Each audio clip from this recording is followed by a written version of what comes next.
אוויר הרים צלול כיין, וריח אורנים, נישא ברוח ארבעים עם כל פעמונים. ובתרדמת אילן ואבן, שבויה בחלומה, העיר אשר בדד יושבת ובליבה חומה. ירושלים של זהב ושל נחושת ושל אור, עלו לכל שירייך אני כינור. ירושלים של זהב ושל נחושת ושל אור, עלו לכל שירייך אני כינור.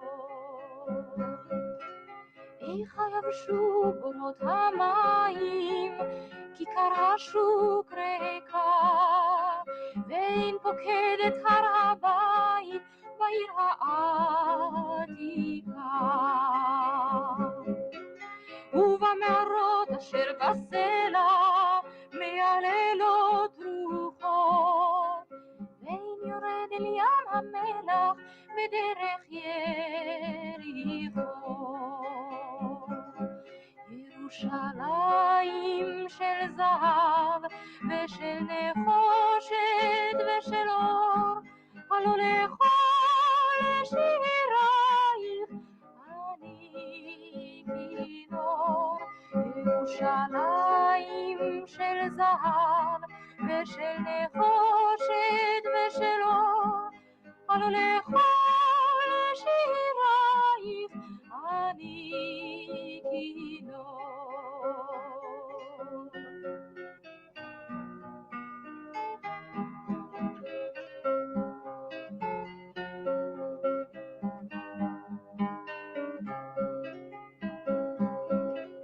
אך בבואי היום לשיר לך ולך לקשור כתרים, קטונתי מצעיר בנייך ומאחרון אל המשוררים.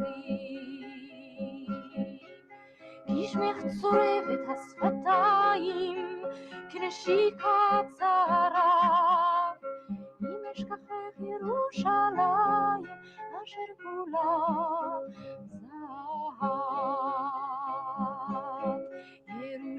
ירושלים של זהב ושל נחושת ושל אור, עלו לכל שירייך אני כינור.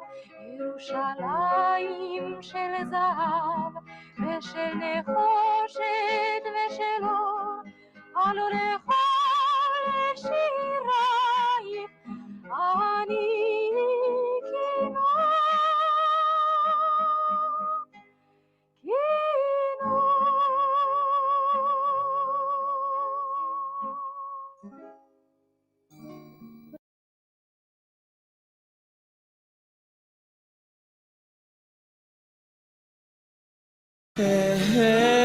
עליון ממלך מלכי יום אחמדים במשנה לחש נחלת יעקב יירש.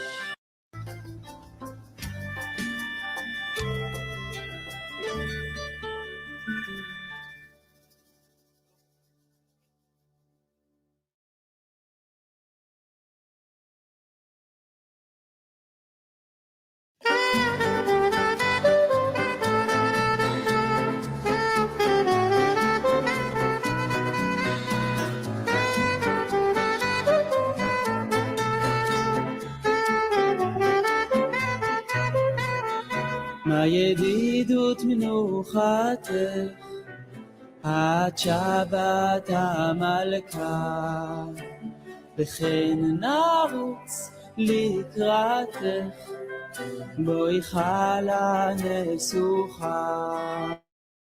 לבוש בגדי חמודות, לילה לילה לילה, להדליק נר בברכה, לילה לילה לילה, ותחל כל העבודות, לילה לילה לילה, לא תעשו מלאכה, לילה לילה לילה, להתענג בתענוגים, ברבורים ודגים, נבזים כל מיני מטעים, מבעוד יום מוכנים, תרנגולים מצוותמים, ולערוך כמה מילים, לילה לילה לילה, שתות ינות מבוסמים, לילה לילה לילה, ותפנוקי מעדנים, לילה לילה לילה, בכל 3 פעמים, לילה לילה לילה, להתענג בתענוגים, ברבורים וצלב ודגים. נחלת יעקב נירש, ממצרים נחלה, יכבדו השיר ורש, ותזכו לגאולה. יום שבת אם תשמעו, לילה לילה לילה, והייתם לי סגולה, לילה לילה לילה, 6 ימים תעבודו, לילה לילה לילה, ובשביעי נגילה, לילה לילה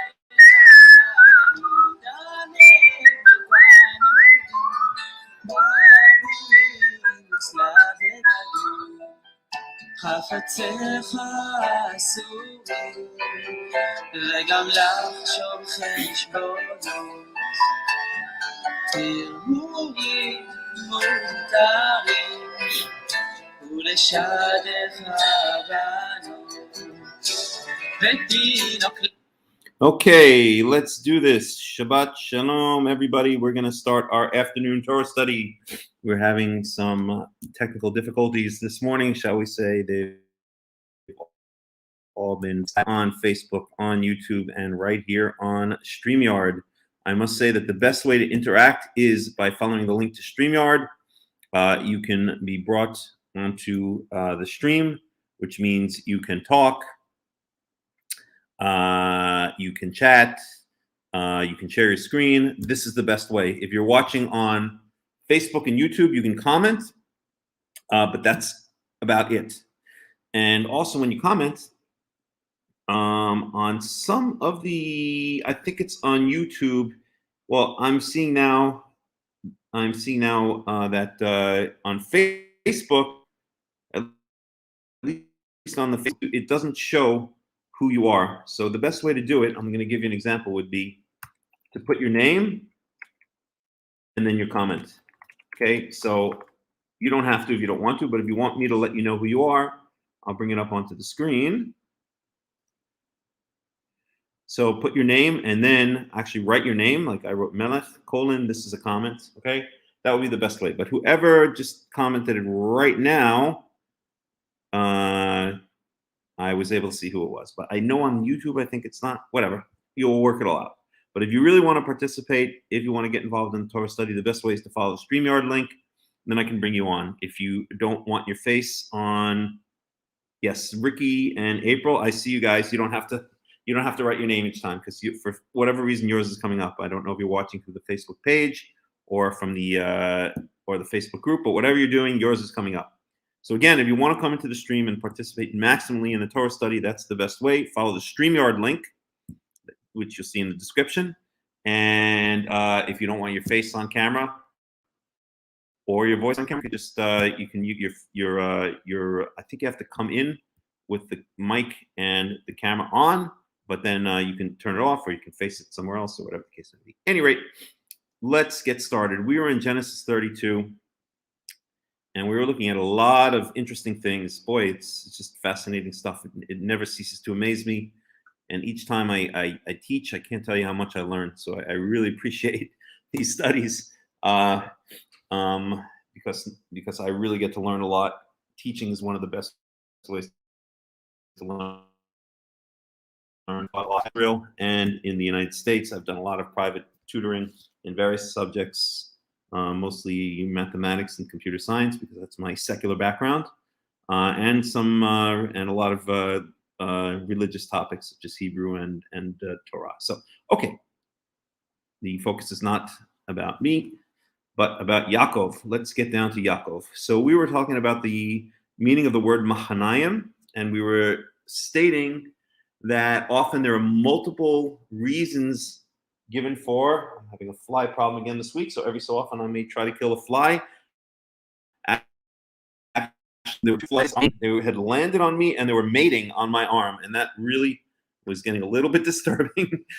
That's a fly problem on a new level. So at any rate, if you see me stop and kill a fly every so often, please excuse me. Machanayim. So we had stated that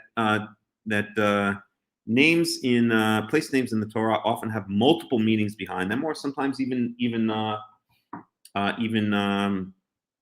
people's names. But names in general often have multiple meanings behind them. We gave the example of Beersheva, which in one place is related to 7 wells that were dug, in another place, meaning Sheva, in the number 7 in Hebrew, Sheva, and in another place is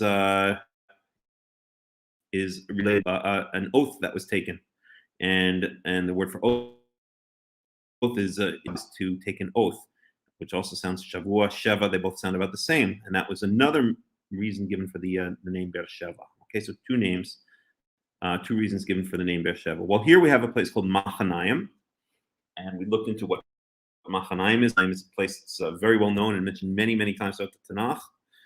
I'm not going to go through it right now. We went through it in the morning study. Hold on one second. I'm going to turn down the heat. It's a little bit hot. Okay. And I think I'm going to get just a little bit of water. Excuse me for 1 second.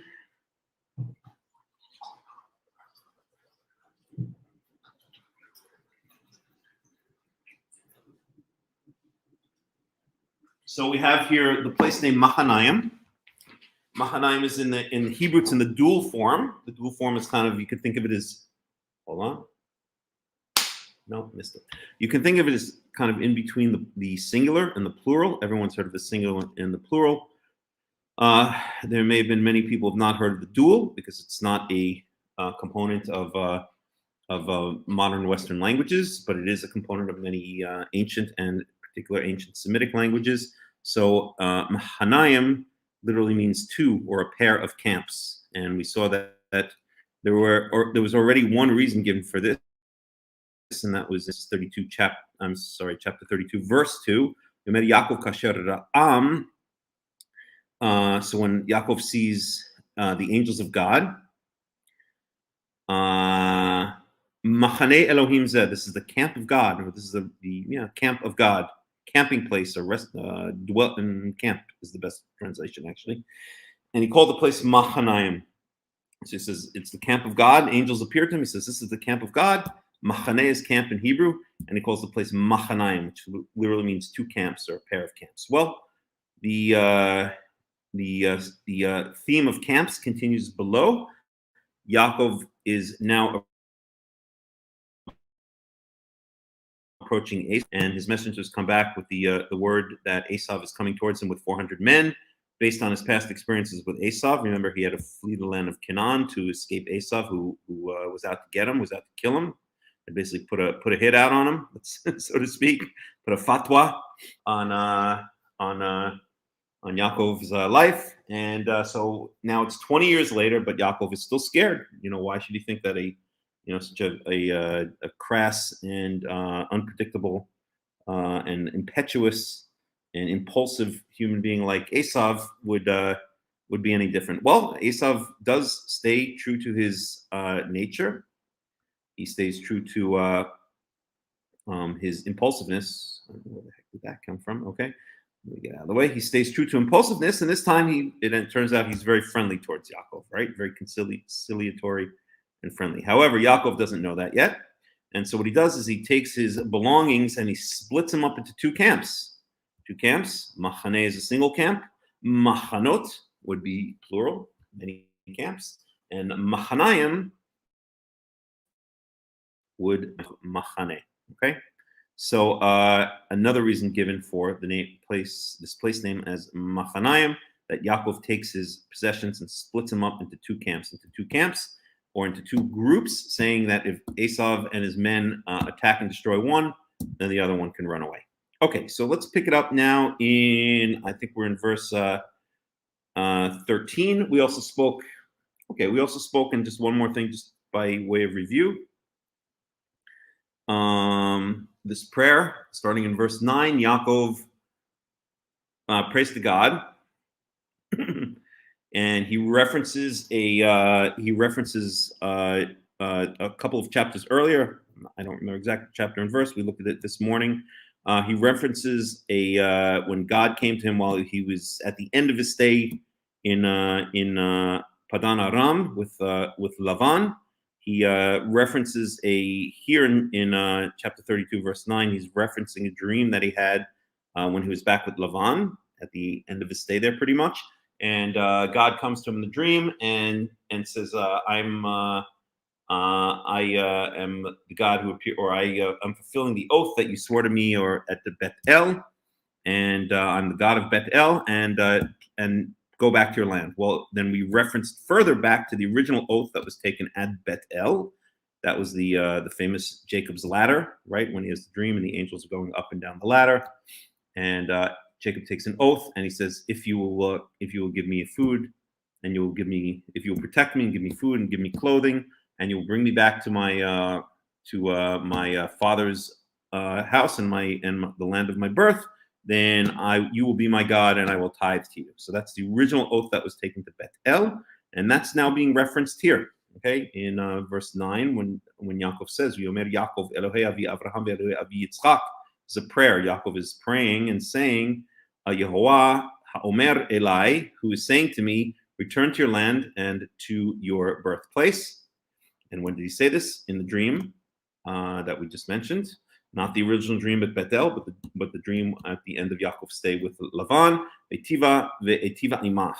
Okay, so now Yaakov is referencing that dream he had a couple of chapters ago at Lavan, which is in turn referencing the original oath that he took at Bethel, and that Yehovah accepted, even though it doesn't say explicitly. The implication is he accepted the oath. Okay, and katonti mikol hasadim. The word katonte means I'm humbled or I'm not worthy.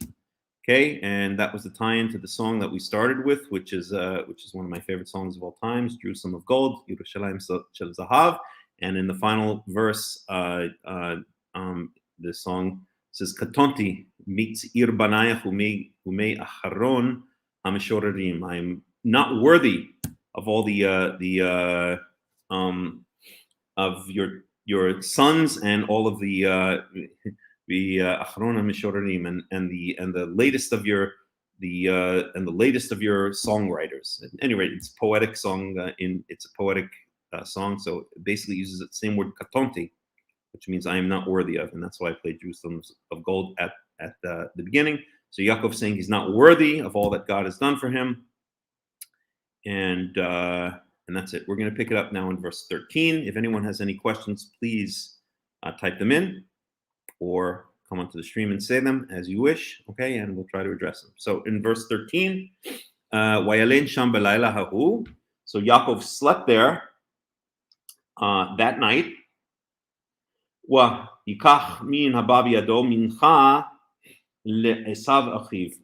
And he took of his possessions, literally that which had come into his hand, a gift for his brother Esav. And we have verse 14, Izim Matayim Tayasim Tayashim Esrim.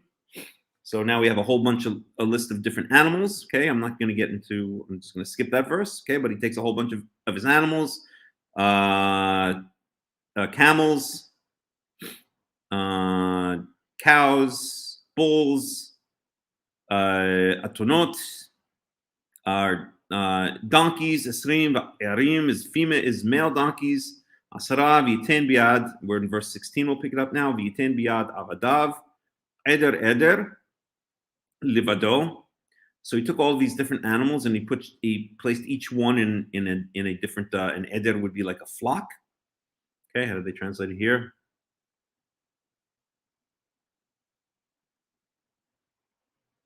So there's like a herd. Okay, so he put the animals in different groups. Okay. לבדו ויאמר אל עבדיו, עברו לפניי ורווח תשימו בין עדר ובין עדר. Okay. So he says to his servants, go before me and place a space between each of these groups. So you can picture he's got, what is it, the donkeys or the goats, and then a space, and then the cows, and then a space, and then the bulls, and then a space, and a whole bunch of the camels, and then a space, on and on. So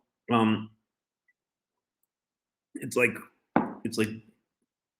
Yaakov is trying to overwhelm Esav with these gifts, with all of these gifts, right? Wow, one after the next, after the next, after the next. It's supposed to it's like shock and awe, to try to quell Esav's or appease Esav's anger, and it works. Verse 17, V'yitzav et harishon lemor, ki yifgashcha Esav achi. So he remember, he took a servant and put him with each one of these groups, each one of these herds, and he commands the first one, saying, if my brother Esav shall meet you, v'she'elcha lemor, and asks you, lemiata, who do you belong to? Who are you with? V'anatelech, and to where are you going? Ulemi ela lefanecha, and who are what are these things? I'm sorry, and to whom belong these things that are before you, that are with you? Verse 18, Yaakov, then you shall respond, La'avdecha Yaakov, to your servant Yaakov. And again, Yaakov always refers to himself as the servant, and to Esav as the master, Adon. Yaakov is making himself very subservient, very obsequious before his brother Yaakov. He's trying to humble himself before his brother Yaakov as an attempt to appease the anger before his brother Esav, in an attempt to appease the anger that he believes Esav still holds against him. Okay, Yaakov mincha hi shlucha la'adoni. Okay, it's a gift that is being sent to my master. Okay, again, that's Yaakov calling Esav his master, le'esav.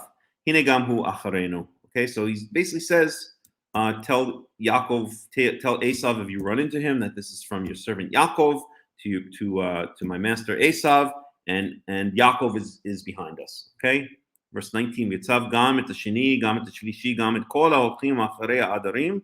So he does this with each of the groups. Okay, each servant or set of servants that's going with each of these groups of animals that he's sending ahead of him. Lemor kedavar hazeh tidabrun el Esav b'moatzachem et oto. So you should, and this is what you shall say. Excuse me, I'm about to throw a flyer. Try to. No, it's too smart for me. Isn't that kind of embarrassing that we're actually, flies can outsmart us? Boy. Okay. So he commands all of the groups to say the same thing to Esav, right? Verse 20. And he says, behold, your servant Yaakov, your servant meaning Esav. This is being said to Esav. Your servant, Esav, your servant Yaakov is after us, is behind us. Kiamar. And he said, literally, it literally means I will cover his face. And this is a huge topic in and of itself. It's related. This word achpara, which in its most basic form means to cover. Noah covered his ark with kofer. It says v'kafartoto b'kofer. Kofer is usually translated as pitch, but it really means covering. So yes, lichpor means to cover. Okay, I don't know how they translate it here. Let's roll over it. Appease. Well, that's the extended meaning of it. I don't want to go into it because it will literally take an hour to explain the relevance of this. It's related to the word Yom Kippur. Okay, and the idea of Kippur is a covering. Okay, it's exactly the same phrase here. Para panav, to cover up his face. Okay, lemincha. So I will read it literally, and then I'll explain the context, and then and then I'll relate it to Yom Kippur very briefly, and then I can point you to the article that I wrote on this topic. So, so literally it says, because he said, I will cover his face with a gift, with these gifts, okay, or literally with a gift that is going before me, but the gifts that are going before me. So what does it mean, cover his face? Okay, basically what it means is he's going to cover over his eyes, okay, so that he doesn't, so that Esav no longer sees, or no longer figuratively sees all the bad that he perceives that Yaakov had done to him in the past. And how is he going to do that? He's going to do that with a gift, or with a bribe. Okay, so this is basically what the verse is saying. Now, this is translated here as appease, or sometimes it's this word, a kofer, is translated as a ransom. But basically, what it is a covering for the eyes, or covering for the face, right? If you look at my face here, right? So this is what. Oh, you're not even seeing the whole screen. Jeez, that stinks. Hold on a second. That's the way it should be. But I'll just leave my face on here for a second. I'll show you. So basically, he's saying he's going to do this with the gifts to Esav. He's going to cover over his face, so Esav no longer figuratively sees all the bad that Yaakov had, that he perceives that Yaakov had done to him in the past. Okay, so now I don't want to linger on this because it will take an hour to explore it, but I will point you to an article that I wrote, and I'll post a link to it, which explains this in great detail. So if you want to find more, because again, this word para, kofer, kafar, is related to Yom Kippurim. It's the same root. Okay, and I explain it all in detail there. So I'll just leave it at that. Anyone who would like to go check it out can do so. I'll post the link. Does that work? There it is. Okay, so there's the link if you want to find out more about the relevance of this word achpara. But like I said, I don't want to link. Okay, so I'm going to basically appease with this gift, these gifts that are going before me, or that are going halachet lefanai, that are going before me. And afterwards, I will see his face. Ulai panai. Maybe he will literally lift up my face. Okay, so there's a lot of face analogies here. I will cover up his face, and afterwards I will see his face, and maybe he will lift my face. Okay, so we can think of, we described the first analogy, then I will see his face. Okay, that's quite literal, I believe. And then ulai sapanai, he will lift up my face. Well, this is a phrase that's used, laset panim, to lift up someone's face, is a phrase that's used throughout the Tanakh. And again, the analogy, if I put my face on here, is, okay, I'm kind of like downtrodden, or I'm subservient before Esav. We'll pretend I'm Yaakov for a second, and then Esav lifts up my face, and he allows me to regain my pride, or accepts me, basically. So that's what's basically being said here, literally isapanai. Okay, verse 21, v'ta'avor hamincha al panav, and here we have again face. So the Torah often does this. You might use the same word or same phrase again and again. And here we have a use of the word panim, which means face, multiple times, 4 times to be exact.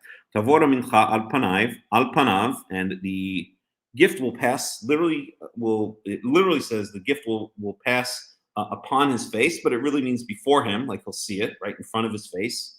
V'hu lan b'layla hahu b'machaneh. And he, meaning Yaakov, so he's now split his camp into 2, and then he sent a whole bunch of gifts before him to Esav, hoping to cover over Esav's face, to make him forget, to make him not see anymore what he saw in the past, which was burning, not to make him forget his anger that he had at Yaakov from earlier, when Yaakov had to run away to the house of Lavan. Okay, so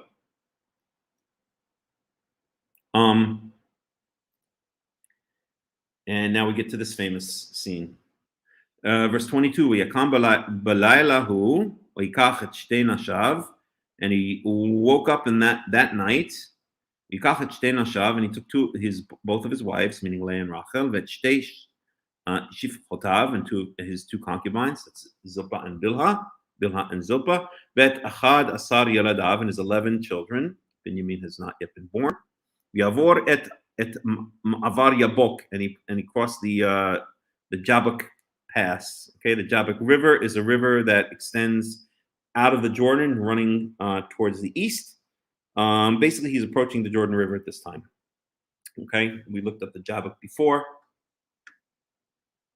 and I'm not going to do it again. ויקחם יעברם את הנחל ויעבר את אשר לו. Okay, and he took them, and he crossed the river, meaning the Jabbok River. Yavor, probably Jabbok. Maybe one could make a case here for the Jordan, but we'll say the Jabbok because it's speaking about it in the previous verse. Et asher lo, and he brought across that all of his possessions, meaning in this case his including his wives, his children, his maidservants, right? So he brings them across probably the Jabbok River. Okay. So we'll try to get this fly.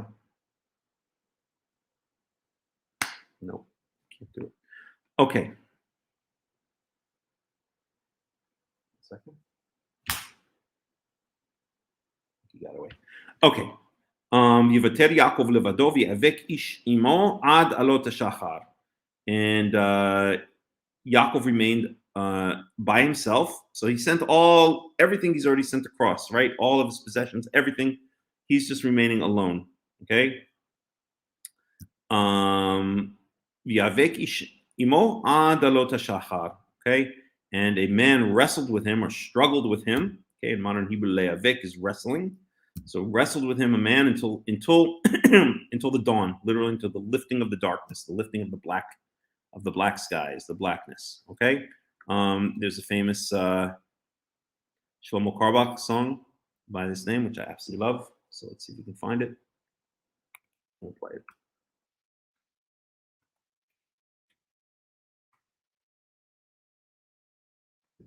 Right, in English, it usually does. Alrighty.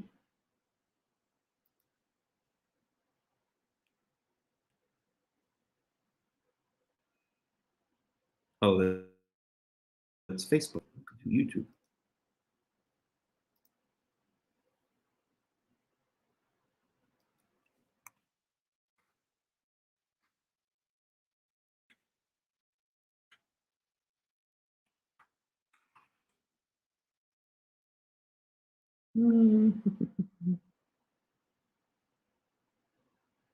Let's try in Hebrew.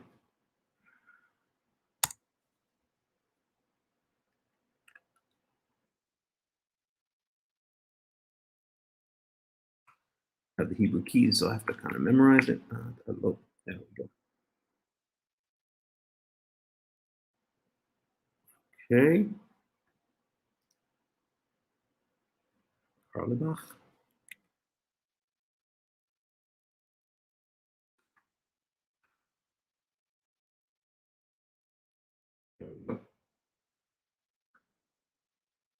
No.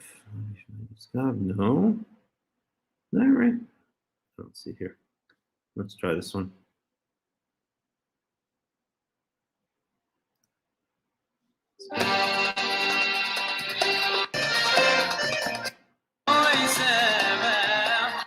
Nope, that ain't it. All right. 29. Huh. God, I really love that song. It should come up. Give it one more second. If it doesn't work, then we'll just move on. But I really like that song.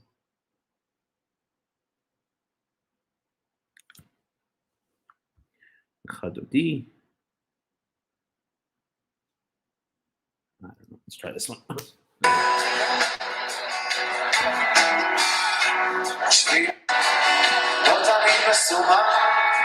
Nope, that ain't it. One more try. Let's try in English.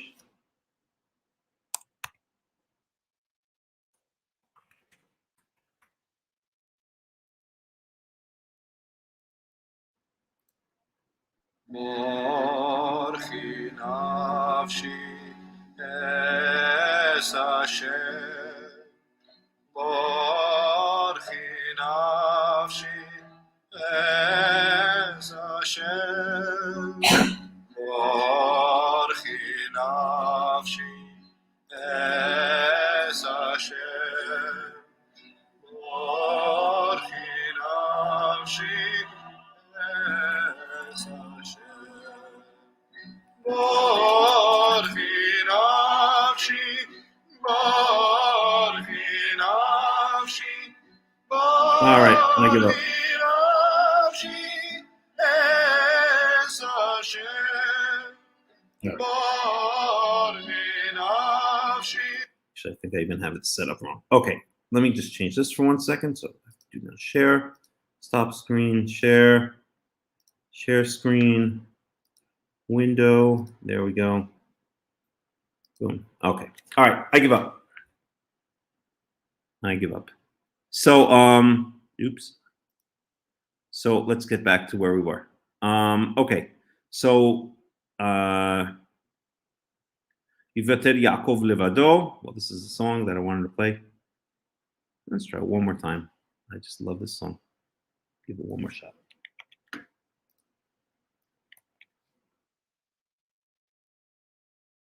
No.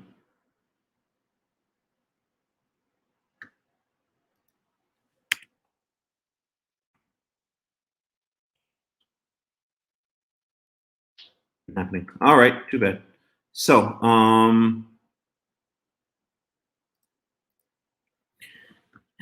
verse 25. Viar ki lo yachol lo biga bekaf yerecho. So he saw that he couldn't get the better of him or couldn't defeat him. Viga bekaf yerecho. So he touched the literally the flat part or the palm. It literally says the palm of his thigh. Okay. So who's doing this to who? Obviously, we know from the context that this is the person that he's wrestling with, doing it to Yaakov. Okay, let me just look at this word yerech. So thigh, loin, side, base. So what is this? Kaf yerecho.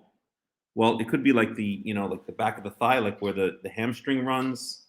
It could be a euphemism for his private area. Okay. There has been that opinion expressed, but we'll just leave it for now. V'tika kaf yerech Yaakov behevako imo, and this place, whatever it is, we'll say the thigh or the hamstring area, the flat part of the thigh, became stuck. Okay, how did they translate it here? Out of joint. Okay, in modern Hebrew, takua means stuck. Bitkoa means to make something stuck. Okay, Yaakov behevako imo. Okay, so at any rate, so this creature that was wrestling with him touched him in some area around his thigh, and that thigh became disjointed or dislodged or stuck or hurt or whatever the case may be. Okay, verse 26. Yomer shalcheni ki Allah hashachar. Yomer lo shalachecha ki im berachtani. And he said, "Send me away because ki Allah hashachar, because the dawn has come." Literally, the blackness, the darkness has lifted up. Yomer lo ashlechecha ki im berachtani. And Yaakov said, "I will not send you until you bless me. Okay, so again, we everything here is pronouns. He said, "Send me away," and then he said, "I will not send you until you've blessed me." So we see again from the context that the he here, Wayomer, is the creature he was wrestling with, and here is Yaakov speaking. Okay, and in the previous sentence, the it says when it says here Vayara, he saw, again, this is all pronouns here, right? We have to get who's speaking in each place from the context. So here it's clearly the creature he was wrestling with, okay, and the same over here, okay. So the point that I want to make is in biblical Hebrew, a lot of times you do not have, as in modern English, as a matter of fact, you don't always have pronouns resolved explicitly. You have to understand what the pronoun is referring to based on the context. So if I say something like, oh, I don't know, Joe brought me a glass of water. He was very kind. No, Joe brought his friend a glass of water. Okay, and then he was very kind, and he knew he was thirsty. Okay, so it's very clear from the context in that second sentence who all the he's are referring to. Okay, Joe brought his friend. Joe brought Jim a glass of water. He was very kind, and he knew that he was very thirsty. So we know that he was very kind is Joe was very kind, and Joe knew that he was very thirsty, that Jim was very thirsty. Okay, so it's the same thing in ancient Hebrew. The pronouns can be left ambiguous, and then they're resolved based on the context, and that's exactly the situation we have here. Okay, let's move on. Verse 27. Vayomer elav ma shemecha v'yomer Yaakov, and he said, again, it just says he said, but we know that the person that's wrestling with him said, "What is your name?" And he said, Yaakov. Okay. This is a great example of a rhetorical question, right? He obviously knew what his name was, right? This is a rhetorical question because now we know what's going to happen next. Yomer lo Yaakov yemer od shimcha ki im Yisrael ki sarita im Elohim ve'im anashim v'tuchal. And he said, the creature said, or we'll call him the angel already, said, Yaakov, lo Yaakov yemer od shimcha. Your name shall not be called Yaakov anymore, but Israel. Ki sarita im Elohim ve'im anashim v'tuchal. Because you have struggled, and we'll explore this word in a second, with God and with men, and you have overcome. You have succeeded, or you have defeated. Okay, same word that's used over here. Yara ki lo yacholo yigaba kaf yericho. So he saw the angel, I'll call him from now on, saw that he couldn't defeat Yaakov. So instead, what did he do? He disabled him, touched him in the flat part of his thigh. Okay, well, that means that the angel could not defeat Yaakov, and here his name is changed to Israel because you have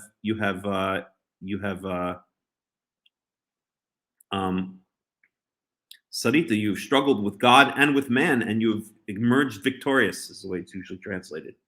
So in the wrestling match, the other guy, the angel, could not emerge victorious. So he touched Yaakov on his thigh, right? So that's literally what happened, is that Yaakov essentially, I guess you could say, won. I guess maybe it was a draw. But at any rate, the other guy didn't win, okay? So in the physical thing that's going on here, right, the other guy does not win, okay? He doesn't overcome Yaakov. And now he says to Yaakov, you have overcome God, okay, and man, okay? Well, that's a huge statement to unpack, okay? And I will try to give you some of my thoughts on it, but we see that it's playing off the actual physical thing that happened there, right?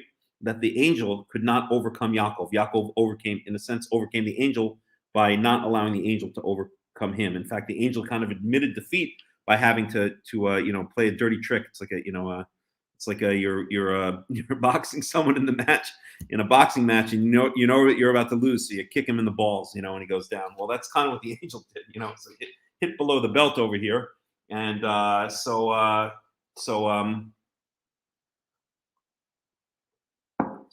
Yaakov essentially emerges the winner here, right? So, and then the angel says to him, basically, you've defeated God and you've defeated man. You've emerged victorious fighting God and fighting man. Well, in the wrestling match here, he's essentially emerged victorious. The other guy had a result to dirty tactics or the angel had a result to dirty tactics to not lose to Yaakov. But of course, there's much more to what's going on here, right? And so what does it mean? Okay, so you've emerged victorious against man. Okay, that's fair enough. He defeated Lavan in the end. He successfully took the birthright away from Esav. I guess those are two main things. And he's about to emerge victorious or unscathed from Esav, although this is before that happened, so we won't even refer to that. But he's become a powerful man, a very rich and powerful man. He has animals and servants and children and two wives and two concubines, right? So he's succeeded. He's emerged victorious among men. But what does it mean to emerge victorious among God? And if this struggle with the angel, okay, is a metaphor for a metaphysical or for a spiritual and metaphysical struggle with God, right? Which it would seem to be, because we see that his name is based on the fact that he defeats this angel, or at least doesn't lose to the angel, or forces the angel to use dirty tactics, right? So this is all a metaphor for wrestling with God and emerging victorious. So what does it mean to wrestle with God? Okay, well that's a huge kind of statement that probably we could spend hours on. There's many things here we could spend hours on, but I'll give my thoughts, and I'm wondering if anyone else out there has some thoughts on this issue. But I'll give my thoughts on the issue. And God tests us, right? And sometimes He wants us to fight with Him. Sometimes we have to. Think of it as like a good coach, like a good karate teacher. Okay. Let's think of the scene in the Matrix. I'm sure you all know that movie where Neo is fighting Morpheus. Okay, and Morpheus is beating the bananas out of Neo, and then he's encouraging him to get stronger and stronger. Come on, Neo, you could do better. Blah blah blah. And then eventually Neo kind of like finds his groove and beats Morpheus, or at least gets to the point where he's about to pin Morpheus against the wall, if I remember correctly, right? Well, Morpheus is not upset. Morpheus is extremely happy. He's thrilled that his student has finally unlocked his potential. And I think that's kind of a good analogy to what we're talking about here, okay? Yehovah is kind of fighting with, we shall say, Yaakov, or giving him all these tests and all these struggles, not because he hates Yaakov, because he's trying to be a good karate teacher. He's trying to train him to unlock his full potential, to increase his skills, to become a black belt in life, in his walk in this earth, in his walk with God. I don't like to use that phraseology; it sounds almost Christian, but you know what I mean. It is a Tanakhic phrase, right? So at any rate, so I think that's what that's referring to. That Yaakov has now come to a point, and this struggle with the angels, recognizing that that Yaakov has now come to a point in his life where he's overcome his struggles. God has put up a lot of intentional roadblocks and difficulties, and made Yaakov's life very, very difficult, because he wanted him to fight back and unlock his potential and become a better, more perfected human being. And this name change is a recognition. It's a new stage in his life, right? He's about to enter back into the land of Israel after he's been gone into the land of Canaan, the land of Israel, after he's been gone for 20 years. And so now he's entering a new stage in his life. He's fulfilling that which he agreed, or that he, that there was this oath between him and Yehovah that was taken at Bethel, and now this is the fulfillment of the oath. Yehovah is finally fulfilling it by protecting him, by giving him all this material wealth, and now by bringing him back to his father's house and his birthplace. Right, Yaakov's birthplace is Canaan, is the land of Israel. That's where he was born. So I think that's what's going on here. And the name change is a recognition. You can kind of see it as a fulfillment of the original oath that was taken at Bethel. I think this oath that was taken at Bethel is kind of overlooked. The importance of it is overlooked in the Torah. It's kind of like just brushed by, okay? Just like another story, that's the Jacob's ladder story with the angels going up and down that we looked at before, and I looked at in this morning's study, so I'm not going to go back to it again. But this oath at Bethel was basically a major point in Yaakov's life. It was on his way to Haran, right when he was running away from Esav. It was basically the beginning of his life. Up until that point, he had been in his parents' house, right? And now, 20 years later, he's coming back, a different man. He's married. He has 11 children. He has 4 wives. He has tons of wealth. And he's been able to successfully escape the clutches of Lavan, who tried to cheat him and oppress him many times. And now he's coming back, and just before he enters the land of Israel, he gets his new name, and that's Yisrael, right? That's what it's called. It's not even the land of Israel at that point, right? Back to the name isn't even known until this point. This is the first point where the name Israel is used. Okay, so ever in the Torah, this is the first appearance of the word Israel.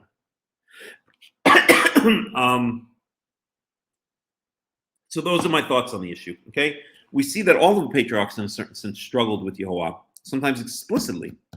Right, Abraham had to fight with Yehovah, in a sense, risking his very life. Right, you see by the language there that when he's trying to save the people of Sodom, that he's kind of afraid, maybe that that God is going to get very angry with him for questioning his way, right? But he's so set, he's so sure of his beliefs that the entire city should not be destroyed for the sins of the few, or for the sins of that if there are even a few righteous people, it shouldn't be destroyed. That he, in a sense, risks his own life by challenging the creator of the universe's decisions, right? And that was a test. That was a struggle with Yehovah, and that's a case where Abraham overcame. And in fact, the language there is very interesting. If we go back to it for a second, it's going to be in, I think around Genesis 18, if I'm not mistaken. Yep. And see here. I'm looking for one particular phrase.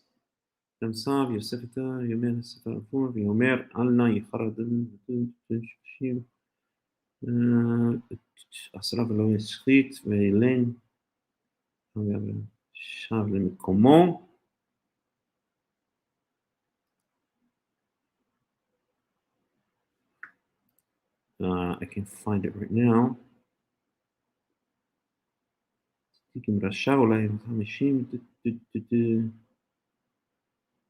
I can't find it right now. But the idea there is, again, that Abraham struggled with God in a sense and overcame God, right? It was all a test, but Abraham risked his life in a sense by challenging God, and in the end, so-called defeated God, right? Not in the same way that the rabbis speak about defeating God in the Tanur Achnai, the Achnai, the furnace of Achnai, which is a famous story from the Gemara, which is bandied around a lot in Karaite circles. I'm not going to get into it right here. If you know what I'm referring to, you know what I'm referring to, and if not, that's fine.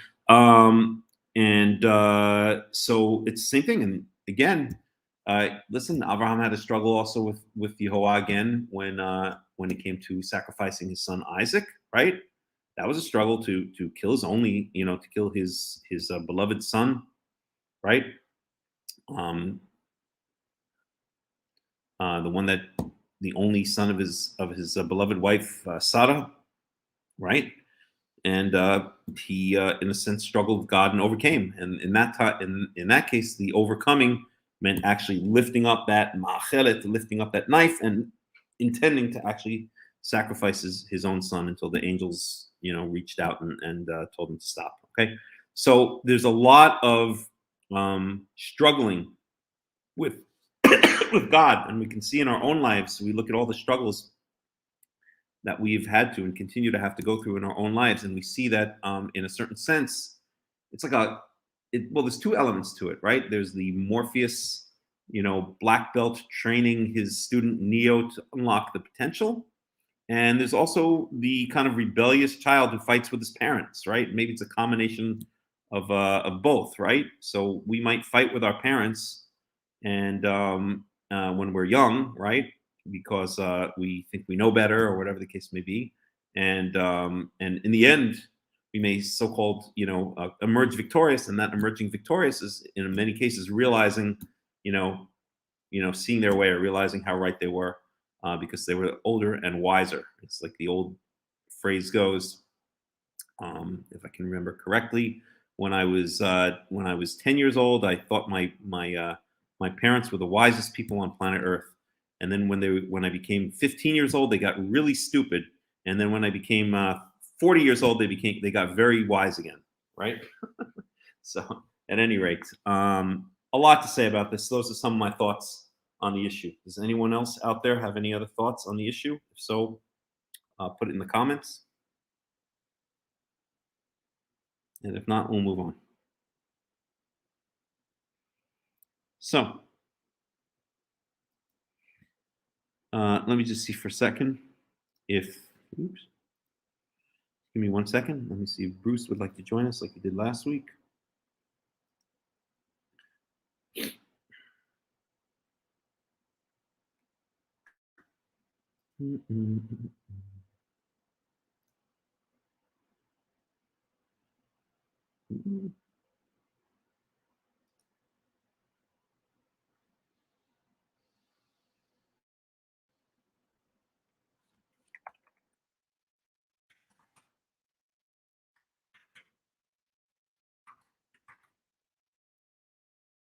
Okay. Well, since I'm sitting here talking alone, since no one else is in the stream, let me see for a second if I can bring up some other opinions here. Let's see what the guy I always check in on, and that's going to be Robert Alter, has to say about this.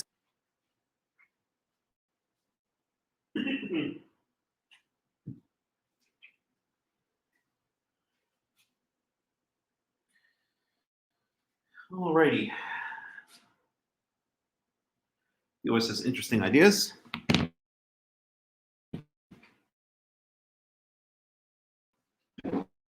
Okay.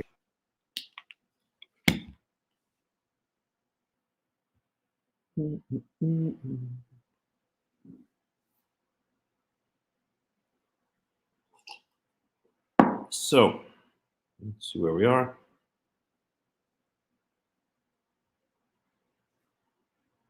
I can search the whole book. Okay, so let's try this one.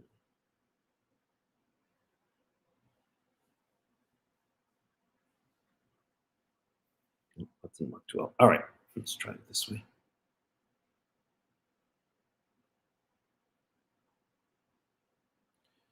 Genesis, Exodus, Genesis. We'll try around here. Let's see where we ended up. Chapter 39. Shop the landing pad a little bit. Let's go back to here. Okay, that's the story of Dinah. We'll get to it pretty soon. Chapter 34. Chapter 33. And then chapter 32. So, all right. So there's a lot to say about it. I want to read a couple of his comments here. Oh boy.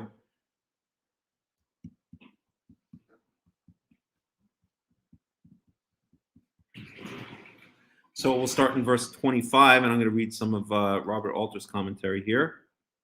You know, I've mentioned him a lot. So verse 25, a man,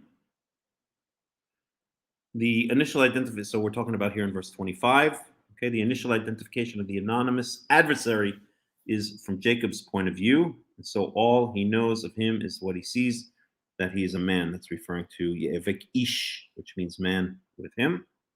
Wrestled with him, the image of wrestling has been implicit throughout the Jacob story, in his grabbing Esav's heel as he emerges from the womb, in his striving with Esav for birthright and blessing, in his rolling away the huge stone from the mouth of the well, and his multiple contendings with Laban. Okay. Now, in this culminating moment of his life story, the characterizing image of wrestling is made explicit and literal. Okay. I'm not sure I agree with that comment, but we'll leave it as it is. He touched his hip socket. That's how Robert Alter translates it. So now we're talking about in verse 26. I think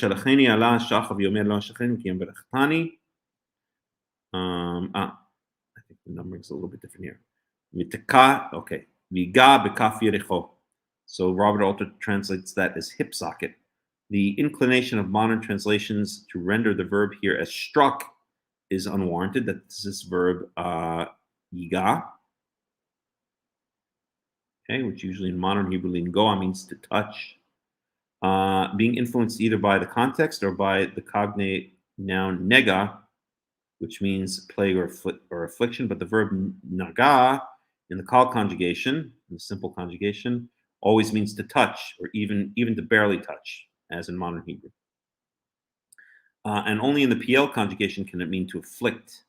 The adversary maims Jacob with a magic touch, or if one prefers, by skillful pressure on a pressure point. Okay. Now we're up to the let me go. Allah Shachar, which Robert Alter translates as let me go, for dawn is breaking. The folkloric character of this haunting episode becomes especially clear at this point. The notion of a night spirit that loses its power or is not permitted to go about in daylight is common to many folk traditions, as is the troll or guardian figure who blocks access to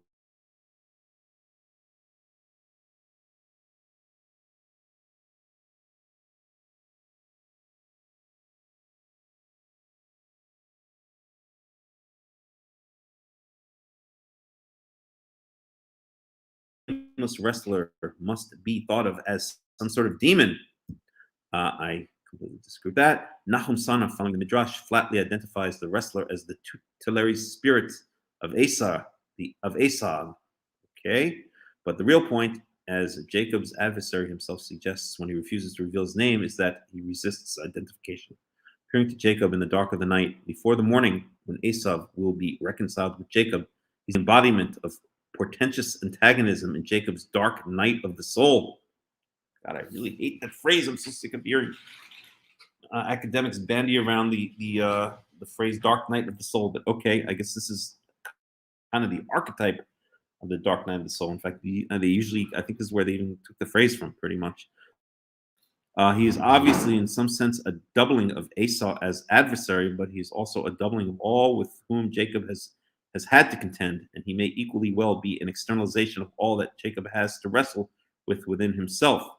A powerful physical metaphor is intimated by the story of wrestling. Jacob, whose name can be constructed as he who acts crookedly, okay, is bent permanently lamed by his nameless adversary in order to be made straight before his reunion with Esau. Okay. Verse 28. Well, let's think it's numbered here differently. What is your name? So now we're talking about Mashimecha. Here it's in verse 27. What is your name? So this is when Yaakov, when he asks, stranger exercises no divine privilege of omniscience and must ask Jacob to tell him his name. I disagree with that comment. I think this is a rhetorical question. Okay. Mashimecha Yomer Yaakov. What is your name? It would, well, I think rhetorical explains it well enough there. Okay. Not Jacob, but Israel. Abraham's change of name was a mere rhetorical flourish compared to this one. For of all the patriarchs, Jacob is the one whose life is entangled in moral ambiguities. Rashi beautifully catches the resonance of the name change. It will no longer be said that the blessings came to you through deviousness, akva, a word suggested by the radical of crookedness in the name Jacob, but instead through lordliness, serara, a root that can be extracted from the name Israel, and openness. I disagree with that, but okay. It is nevertheless noteworthy, and to my knowledge has not been noted, that the pronouncement about the new name is not completely fulfilled. Whereas Abraham is invariably called Abraham once his name is changed from Abram, the narrative that continues to refer to this patriarch in most instances as Jacob. Thus, Israel does not really replace his name, but becomes a synonym for it, a practice reflected in the parallelism of biblical poetry, where Jacob is always used in the first half of the line, and Israel, the poetic variation, in the second half, sure, like in Psalms. Striven with God. So now we're talking about here. Ki sarita im Elohim va'im anashim v'tuchal, because you've struggled or striven with God and with men, and you have emerged victorious. The Hebrew term Elohim is a high concentration point of lexical ambiguity that serves the enigmatic character of the story very well. It is not the term that means divine messenger, but it can refer to divine beings, whether or not it is prefixed by sons of God. It can also mean simply God, and in some context, could this be one? It means gods. No, I don't think so. In a few cases, it also designates something like princes or judges, but that is precluded here by its being authentically paired with men. It is not clear whether the anonymous adversary is referring to himself when he says Elohim, or to more than human agents encountered by Jacob throughout his career. In any case, he etymologizes the name Israel as he strives with God. In fact, names with the el ending generally make God the subject, not the object of the verb in the name. This particular verb, sarah, is a rare one, and there is some question about its meaning, though an educated guess about the original sense of the name would be God will rule, or perhaps God will prevail. Okay, Israel, Yisrael. Okay, so what he's saying there is, I'm not even going to get into it because I don't agree with that. And won out in almost all of his dealings. Jacob, the bargainer, trader, wrestler, and heel grabber, has managed to win out. His winning out against the mysterious stranger consists in having fought to a kind of tie. The adversary has been made unable to best him, and though he has hurt Jacob, he cannot break loose from Jacob's grip. Okay, well, I usually agree with Robert Alter, but in this case, I have to say overall I disagree with a lot of what he's saying here. I've given my opinion. You've heard what he has to say, and each person can form their own opinion. Okay, so let's see. So we were up to V'yomer Elav. Tishal Yaakov V'yomer Hagidena Shemach Nam Tishal Shemi V'yarech. Okay, so I think we were up to here, verse 29.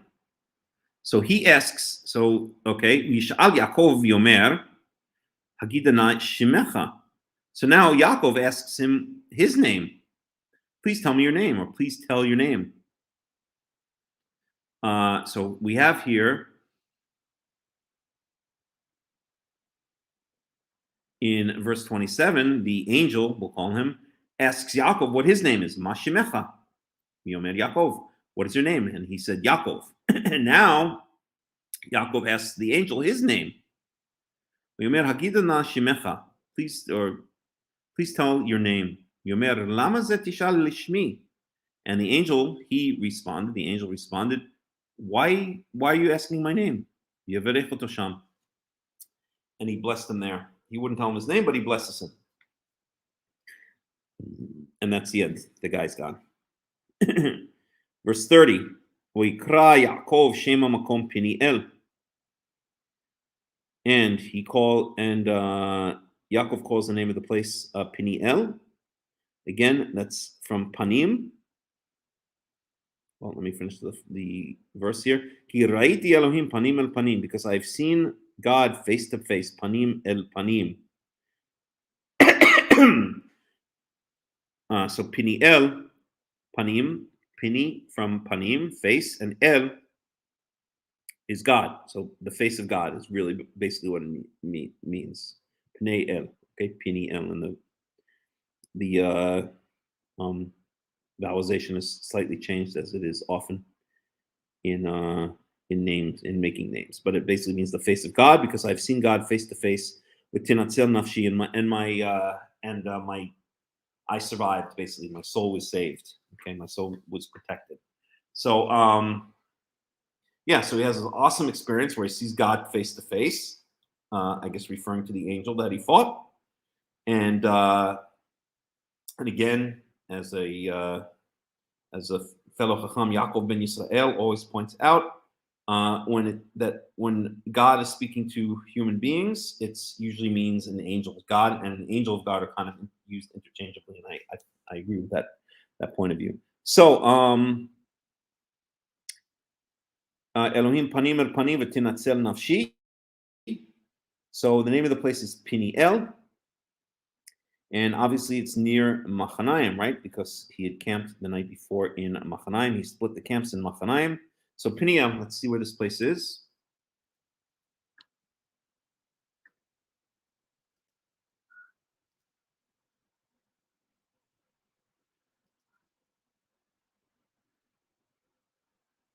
And it is mentioned a number of times. Let's go to the Wikipedia on. I like to go to Wikipedia when I want to just get in kind of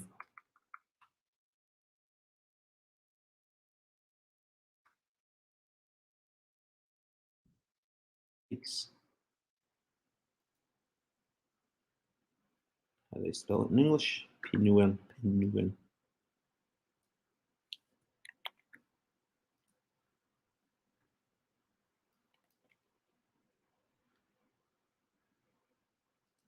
Okay, so there we go. Pinuel. Oh, you guys can't even see the screen. I keep on forgetting to. There we go. So Pinuel in the Hebrew Bible, Pinuel is described as a place not far from Sukkot. And did we already see Sukkot? No, we're going to see Sukkot, because it says he made Sukkot for the animals. We'll see that in just a bit. On the east of the Jordan River and south of the river Jabbok in present-day Jordan. It is also called Peniel, face of God, by Jacob. So let's see if we can get that on a map. Maybe they have a map here. No, they don't. It's a very short entrance. So the Jabbok River is, let's see if we can get a good map. We can use Google Maps. 1 second here.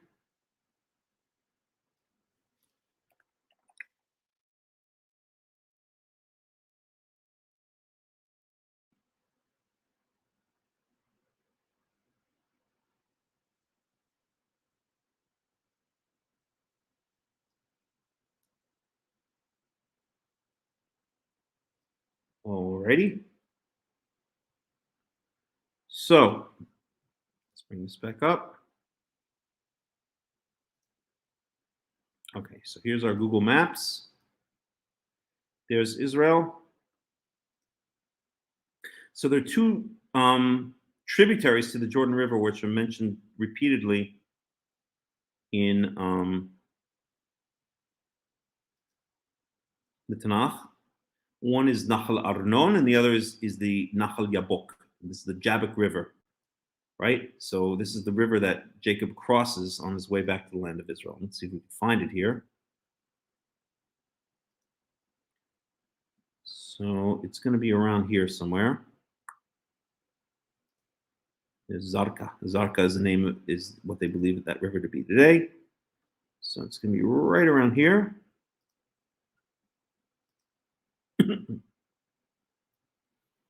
In what some people might call Jordan. Let's see. I'm not sure if I'll be able to find the actual river. Oh, maybe it's on this border over here. Here it is, Zarka River. There it is. Boom.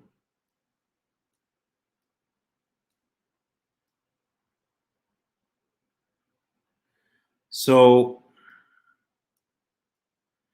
there's our Zarka River, okay, which is identified with the Jabbok River, which is what Jacob is going to cross, right? The staff, it'll say in just a little while that he crosses the Jabbok. He crossed the Jabbok with only a staff in his hand. So if we look at it, let's just bring this up for a second, right? So that comes up as Zarka River.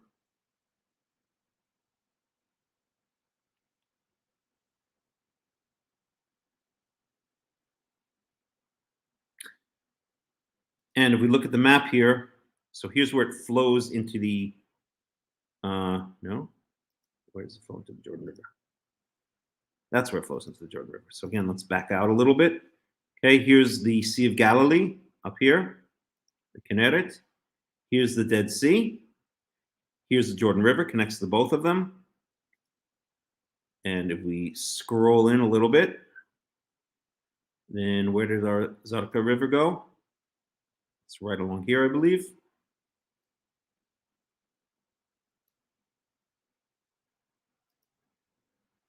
Here's the Zarka River, and it goes down, and it intersects the Jordan River right here at this place called Damia, and there's a bridge there, Damia Bridge. So, ouch. Let's just keep that in mind. Right over there, there's Damia. So right around there.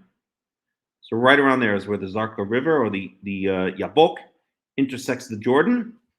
Remember, Yaakov is coming from Lavan, and he's on his way back to the land of Canaan. So he's coming from the northeast and heading to the southwest. So at a certain point, he's going to cross the Jordan. And also, he's going to cross, I guess maybe he crosses the Jordan at the Yabok, right around there, at this river. But his general direction, if we zoom out a bit more, right, we learned last time that Padan Aram, or Haran is a city in Padan Aram. Padan Aram is a region in Aram Naharaim, which is the ancient Aramean kingdom, and it's up around here. So he's coming basically in this direction, right? So at a certain point, he's heading down towards. He's going to head to Hebron. That's where Yitzhak is. So Hebron is down around here. East. I'm sorry. If he heads southwest, then he's going to cross into Israel. Right around he's going to cross the Jordan right around the Jabbok. So that's where Yaakov is. He's right around this area right here. He's not yet crossed into Israel. Okay, so he's, let's say, in this.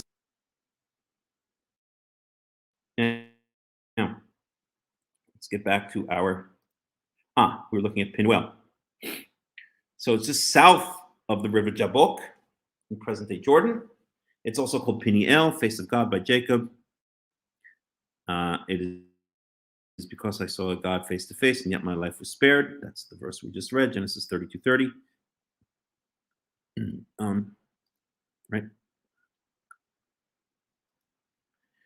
Here, Jacob wrestled with a man, or the angel, in Hosea 12:4. Maybe we should check out Hosea 12:4, since that does reference it. Let's do that.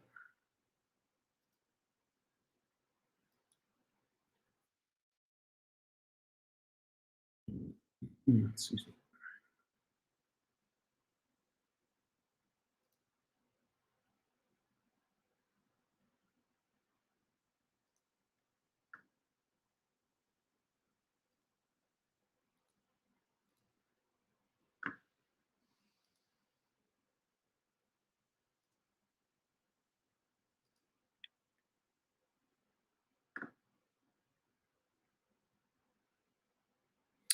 I'll just open up in the English for now.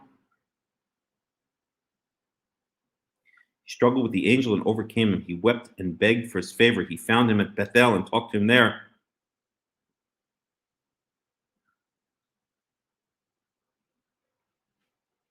These flies are driving me absolutely crazy. I feel like I gotta kill one or two of them so they at least it reduces. Okay, so I'll just read the English here. So this is Hosea chapter 12. Ephraim feeds on the wind. He pursues the east wind all day. Let's skip ahead. Blah, blah, blah. The Lord, no, in the womb. Okay, so here, now this is poetry about Jacob, right? The Lord has a charge to bring against Judah. He'll punish Jacob according to his ways and repay him according to his deeds. In the womb, he grasped his brother's heel. Talking about Jacob. As a man, he struggled with God. He struggled with the angel and overcame him. He wept and begged for his favor. He found him at Bethel and talked with him there. The Lord God Almighty, the Lord is his name. But you must return to your God, maintain love and justice. Okay, so we have a couple of verses here. Let's actually look at that in the Hebrew. In Hosea chapter 12.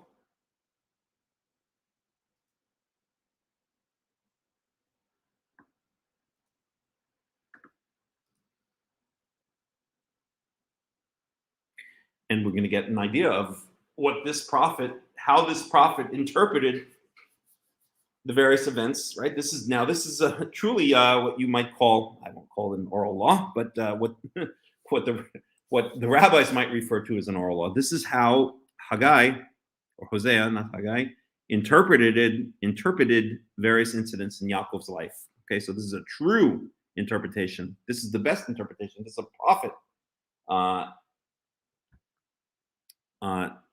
speaking or interpreting the words of the Torah. Let me see if I can try to get this fly again. Come here, guy. No, the angle's not good. I'm not going to get him. My God, this is really nice. Okay, so we're going to start here. So this is a poetry about Yaakov. Babetin akav et achiv ubeono sarah et Elohim. In the stomach or in the womb, he surpassed his brother, right? Akav, that's where we get the name Yaakov. Ubeono. Right? His strength, Sarah et Elohim. And in his strength, and here's the same word, Sarita et Elohim et Adam v'yechota. Okay? It's the same word where we get Israel from. Okay? In his strength, he struggled. Let's see how they translate it here. Usually struggled. He struggled with God. Verse 4, Yisar et Malach, and he struggled with the angel, Uyuchal. That's right there, referring to Genesis 32, right? To the story we're reading right now. He struggled with the angel and emerged victorious, or defeated him, or came out ahead, right? So the point being made here is that even though it says a person here, it explicitly, according to Hosea, says that the person that Jacob struggled with in Genesis 32 was indeed an angel. Okay, there he's called an angel. Okay, Yuchal Bacha uyitchanen lo. He cried and begged to him, and this is referring to the angel. Okay, begging to Yaakov, stop.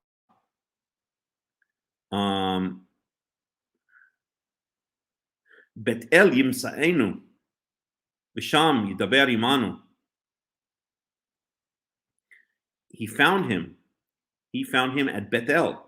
This is now referring to the oath that Yaakov took at Bethel, or it could be referring to on his way back, probably more likely, and we'll get to that, referring to on his way back in. He stops again at Bethel and builds another altar. At any rate, it could be either one, actually, because the Bethel oath that he took on his way out of the land of Canaan was such a major story in his life, was such a major point in his life. At any rate, he found him at Bethel, okay, referring either to the oath he took on the way out, the covenant he made with God on the way out, or coming back to Bethel, which we'll see in a little while. V'sham yidaber imanu, and there he spoke with him. Yehovah Elohei Tzivot, Yehovah Zichro. And then it goes on to say, Yehovah is the God of hosts, Yehovah is his remembrance.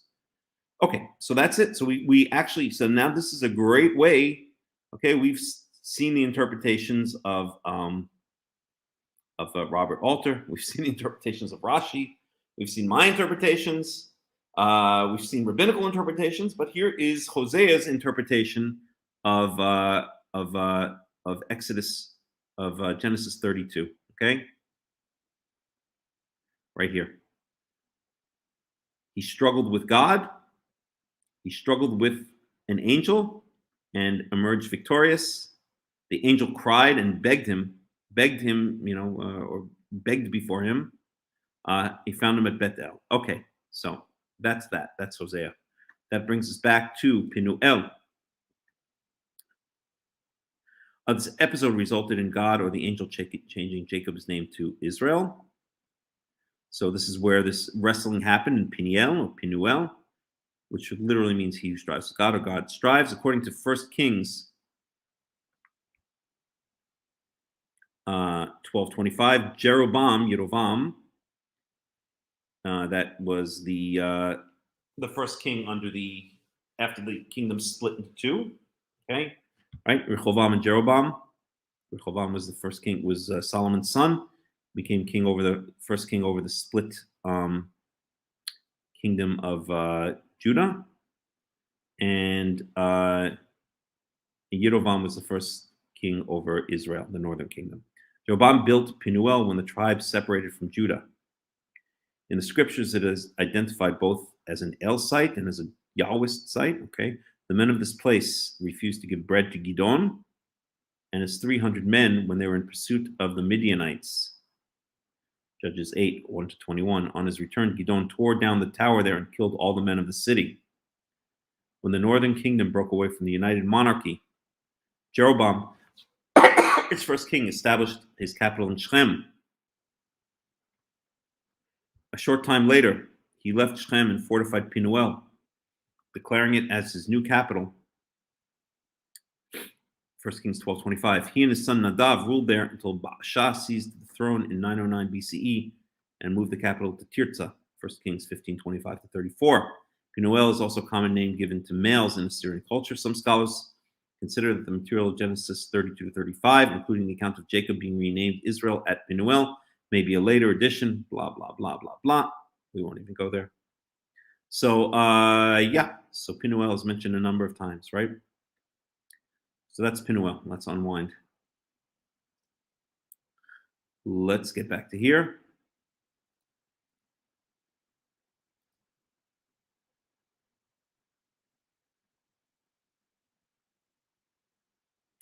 This off.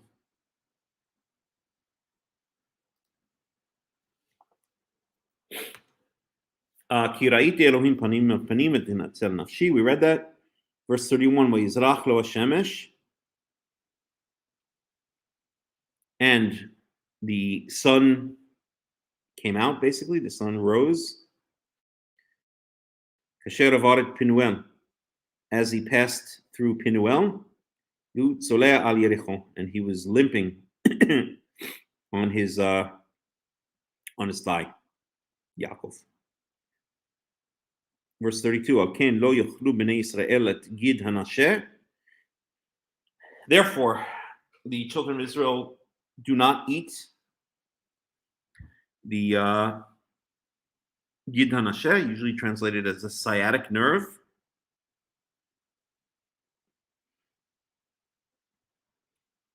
Although there are other interpretations, Asher al kaf hayerach, which is on the flat part of the thigh, or as Robert Alter translated it, the hip joint. Until this very day, ki naga b'kaf yerach Yaakov b'gid nashem, because he touched the. I really got to get one of these flies. This is ridiculous. I mean, what?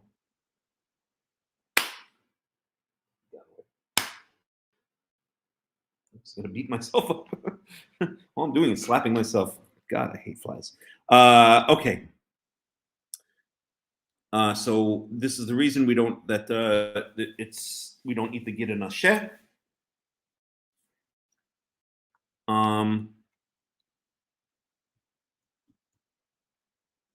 Because this angel touched Yaakov in the flat part of the thigh at the gid nasheh. Now let's see what.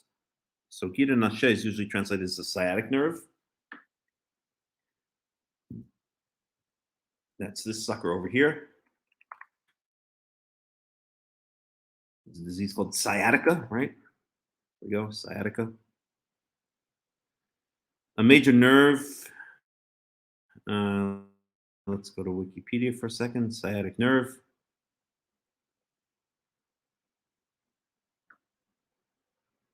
So where is it?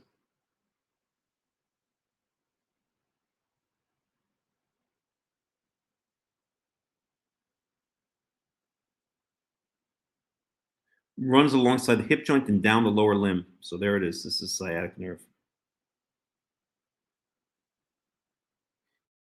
Is the longest and widest single nerve in the human body, going from the top of the leg to the foot on the posterior aspect. I will tell you a story afterwards.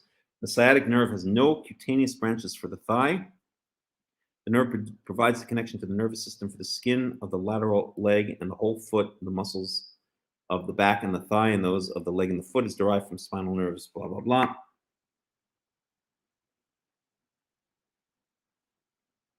Sciatica, pain caused by compression or irritation of the sciatic nerve by a problem in the lower back called sciatica. Common causes of sciatica include the following lower back and hip conditions: spinal disc herniation, degenerative disc disease, blah, blah, blah, blah, blah. Other acute causes of sciatica include coughing, muscular hypertension, and sneezing. Well,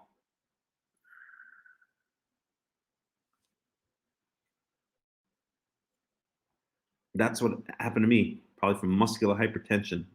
Back in 2013, I was actually visiting Morocco. It was the first time that I was ever in Morocco. Since then, I've been to Morocco 4 more times.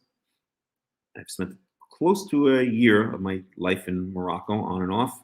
And so the first time I was there, or before there, I'd been doing a lot of bike riding. And I made the mistake of doing bike riding up and down hills with these very heavy kind of work boots on.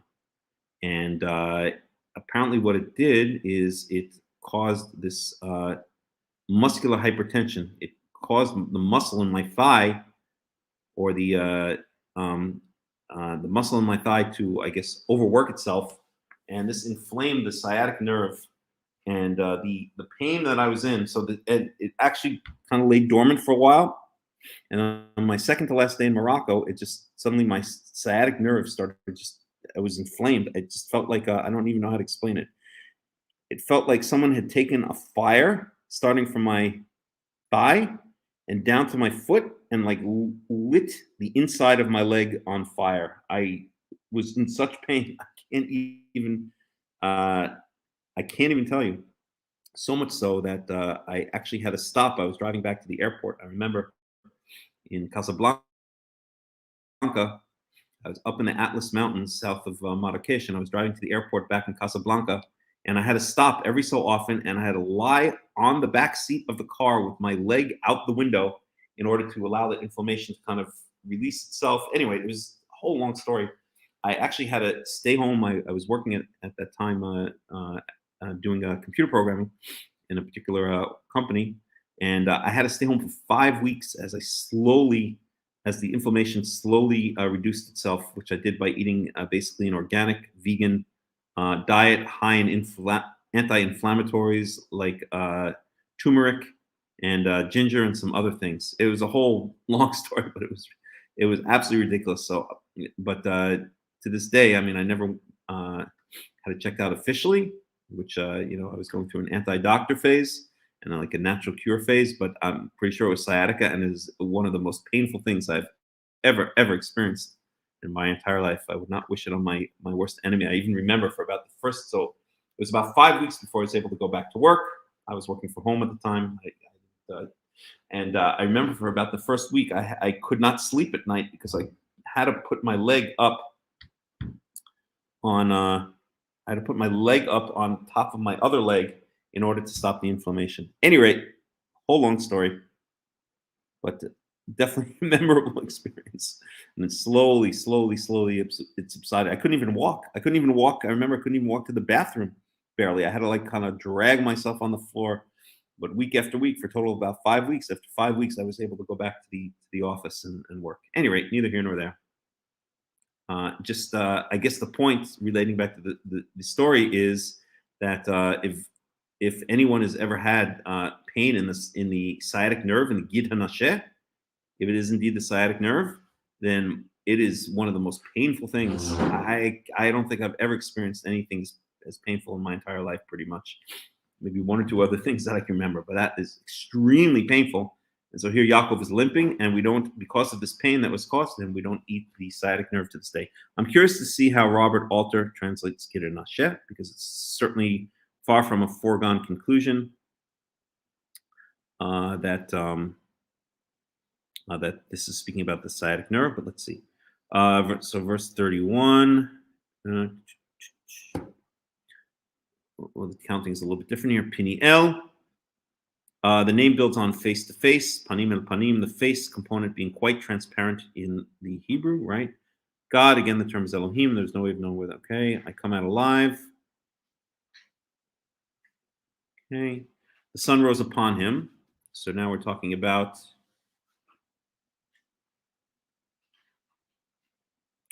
Vayishlach lo hashemesh. We're here in verse 31. There is another antithetical symmetry with the early part of Yaakov's story, which has been nicely observed by Nachum Sarna. Jacob's ignominious flight from home was appropriately marked by the setting of the sun.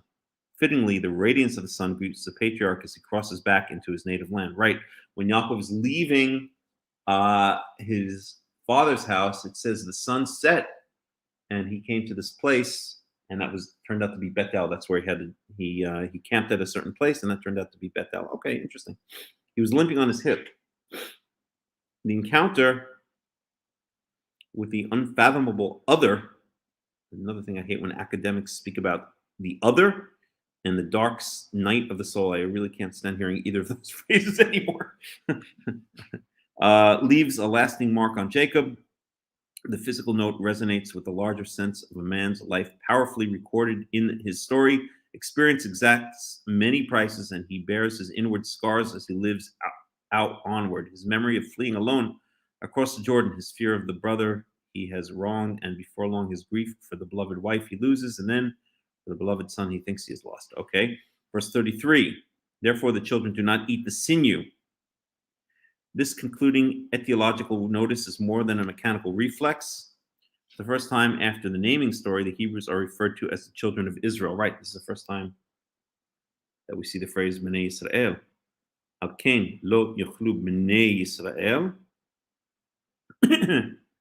And this dietary prohibition observed by the audience of the story to this day marks a direct identification with or reverence for the eponymous ancestor who wrestled through the night with a man who was no man. Okay, well, it still doesn't answer our story. I want to see how he translates Gid Hanasheh. Let's see here. Wrestled with him. Therefore, the children of Israel do not eat the sinew of the thigh. So he kind of doesn't place it in the body. The sinew of the thigh. Gid, he translates the sinew. And Nasheh, where the whole thing, Nasheh of the thigh. Okay. So Nasheh. So Gid is a sinew. I'm curious to see how they translate here. Nasheh. Vein or nerve in the thigh. Vein, the BDB says a vein in the thigh. Etymologically dubious, right? We know that already. Apparently the portion of the principal vein of the leg which is in the thigh. Longer sciatic vein or modern sciatic nerve and even sciatica. Only get in Asher, Genesis 32:33, the sinew of the thigh vein, blah, blah, blah. So it only appears once, 32. It get in Asher, this is it. This is the only place it appears, so we don't really know what it is. And it's never mentioned again. In like the laws of kashrut, for instance, the laws of kosher in Leviticus 11, it's never mentioned. This is the only place the Gid Hanasheh in the entire Tanakh is ever mentioned, right? So,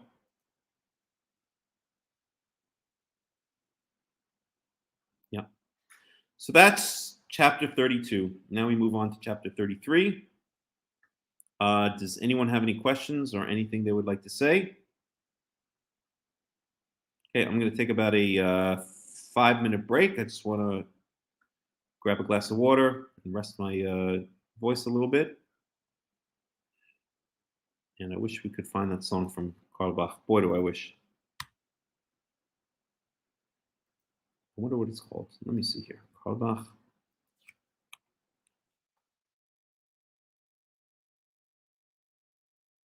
It's not called the Shachar. If I can find the name of the song, maybe I can find Shlomo Carlebach tribute. Okay, that could work. Oh, wait, there it is.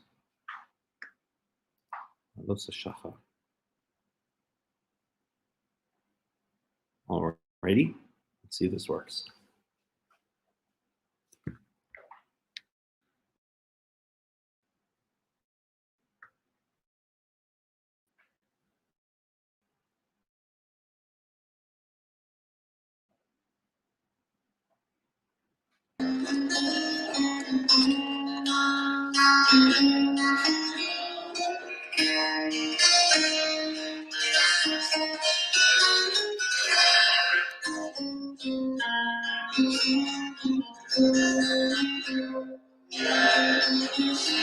Oh, this is 2 hours long. For God's sakes.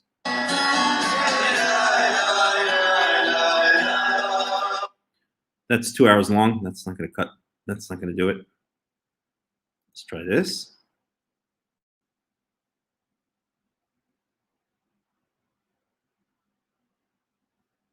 Yeah, that's 2 hours long. That's the same one. I don't know why it says 1 minute here. Shlomo Katz, Facebook.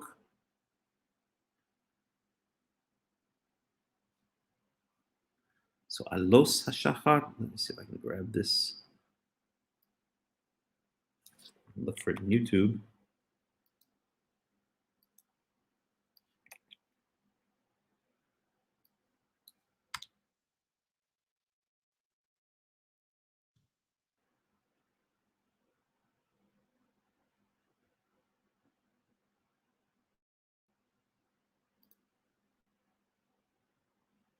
I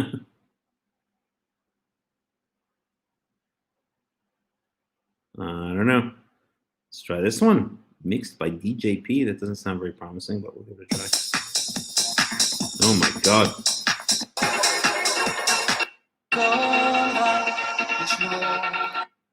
No, thank you.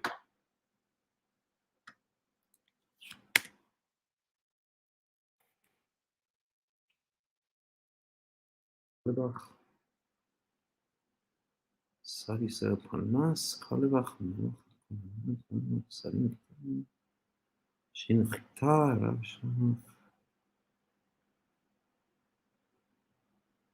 Zepayom.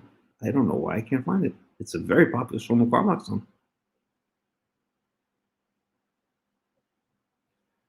Very weird.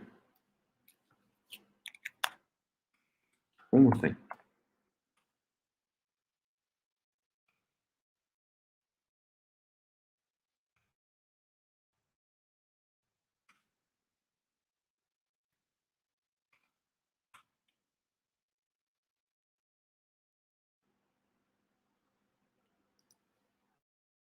This one looks like that same DJ guy.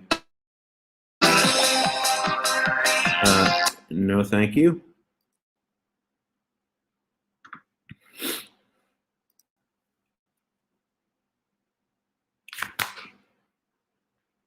Jesus, flies are aggressive. No, no, no. I guess I give up. Let's try this. Oh God, it's an hour long. That's not it.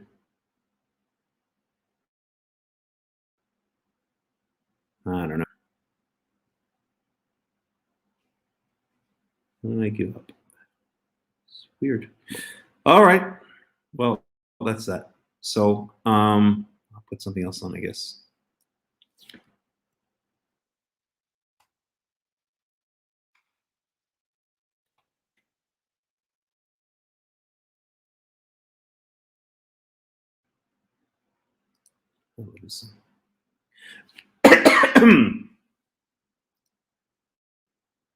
Okay, I'll be back in about 5 minutes. צדיק התמר יפרח, כארז בלבנון יסגה. צדיק התמר יפרח, כארז בלבנון יסגה. שתולים בבית השם,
Welcome back.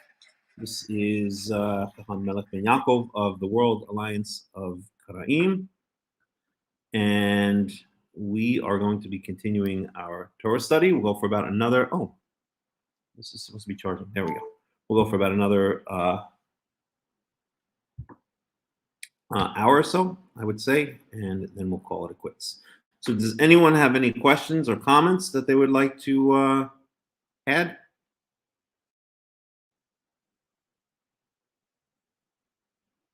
Anybody? Okay, then let's go on. So we're now starting Genesis 33. Jacob meets Esau.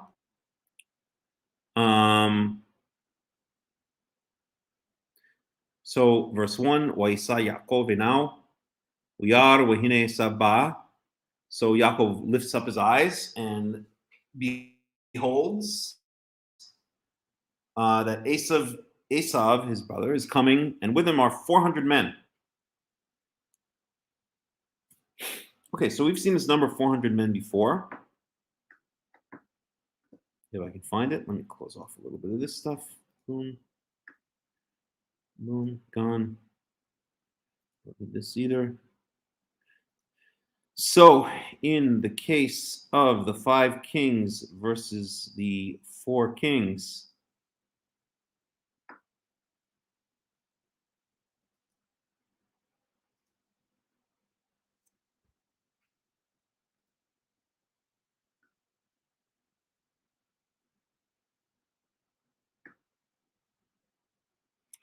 let's find it. Around here.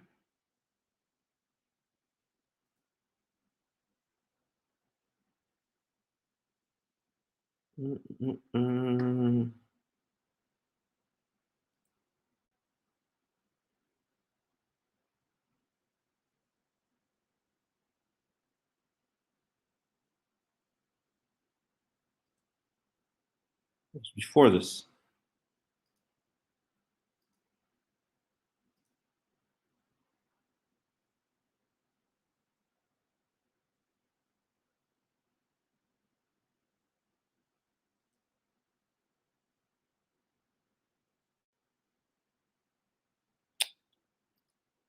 Let's make it easy.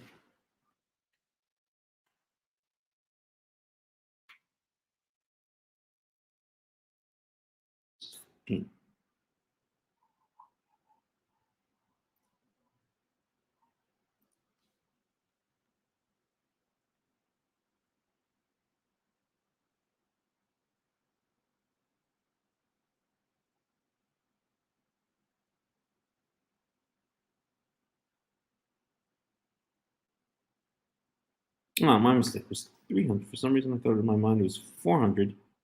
It's 318. Okay, forget that. Back to Genesis 33. Okay.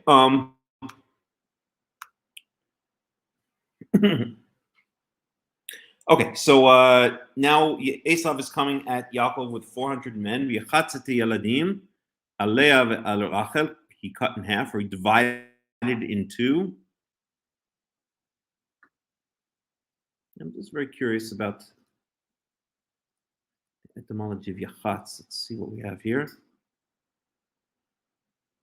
Chatzah, divide. Consecutive divide.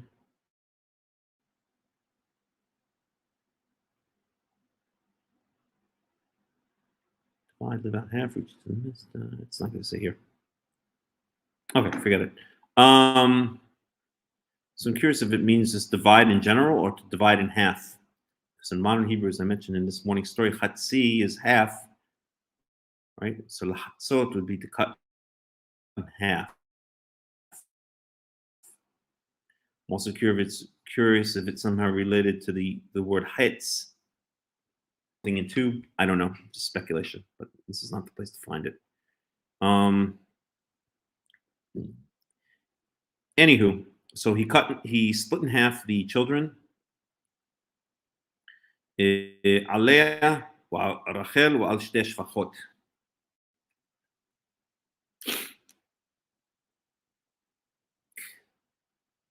So here, actually split into 4 parts, right?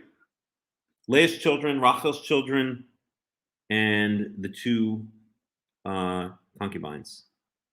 Bilhan Zilpah. Verse 2, and he took the concubines and their children and placed them first. But Leah v'yiladeha achronim, and Leah and her children afterwards. Rachel v'Yosef achronim, Rachel and Yosef after them. Who avar lifnehem, and Yaakov crossed before them or went before them. V'yishtachu atza sheva pa'amim ad gishto ad achiv, and he bowed to the ground 7 times until he approached his brother. So in other words, you could see as he's coming to his brother, he bows down once, comes closer, bows down again, comes closer, bows down again, on and on and on. Bows down 7 times. So Yaakov is being extremely, extremely obsequious, right? Extremely submissive, subservient to his brother. He's sending him all of these gifts. He's calling him my Lord and calling himself your servant. And now he's bowing down. Where you fly? These are just extremely aggressive flies, which are really disturbing me. So I'm sorry to keep on doing this, but it's really annoying. And now he's bowing down 7 times as he comes towards his brother. Okay. So it seems like the camps were split into 3. And so there's a number of things to say about this, right? So Yahatz. Okay, now there's a fly on me. So Yahatz would seem to mean just to split or divide, not necessarily to split in half. Because here it's being split, it would seem into 3 groups. Also, we see hierarchy, right? It's clear where everyone stands in this hierarchy. It's clear from many, places, but the Torah is very hierarchical. I always compare it to, it's an army. Everyone knows their rank. Okay, everyone knows where they stand. Okay, the Kohanim know where they stand. The Gerim know where they stand. The Avadim know where they stand.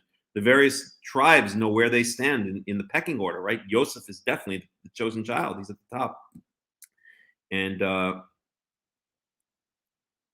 then you would have, Binyamin is kind of almost absorbed into Yosef in that sense, right? He's kind of considered, along with Yosef, a beloved child, but he doesn't really have so much of an identity of his own.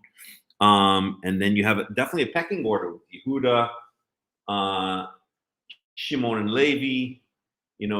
Basically the children of Rachel after the children of Rachel, and then the children of the concubines. So there's a clear pecking order here, and this translates itself into when the children of Israel become tribes, right? Who gets the best lands? Who gets the important position, right? Levi is made, the priests come from the tribe of Levi.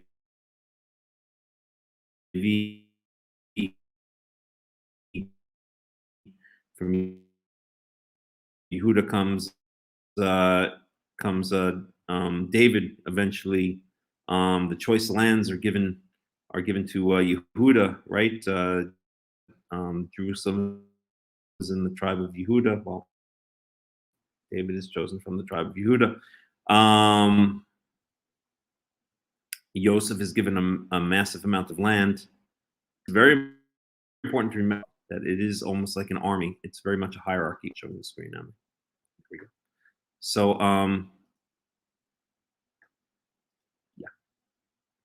So that's important. Okay, it's not my children equally. That's a very nice thing to say, but clearly, Yaakov he loves all his children for sure, but clearly Yaakov has a pecking order, an order of preference, and Yosef and Binyamin are at the top. Binyamin is not yet born, but when he will be, those are at the top because they're the sons of his beloved Rachel, and then his other wife Leah, who's a full-fledged wife.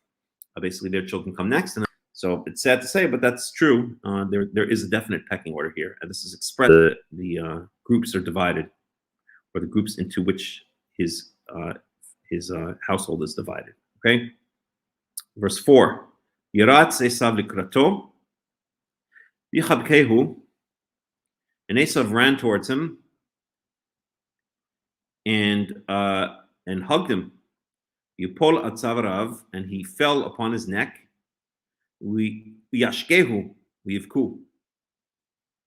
So Esav runs towards him and hugs him and falls on his neck, right? Basically, like, well, the imagery is for itself. It's like, hugs him and like starts crying on his shoulder almost. Yishakehu, and kisses him, and they cried. Okay, so Yishakehu has these weird dots above. The rabbis make a whole big rigmarole out of these dots.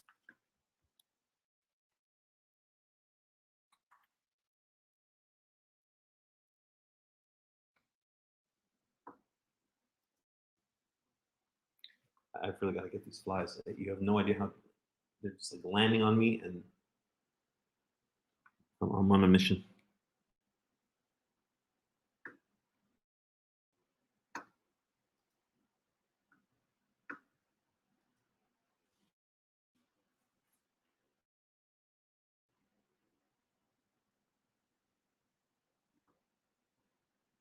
I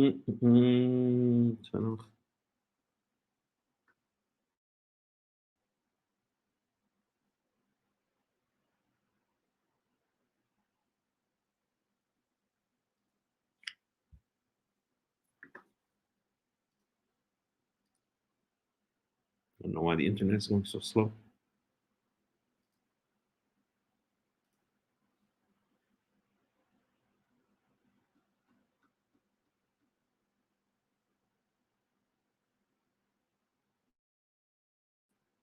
Oops.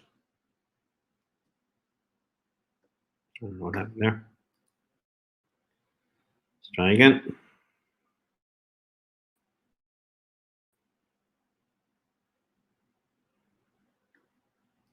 Yep, some problems with the internet.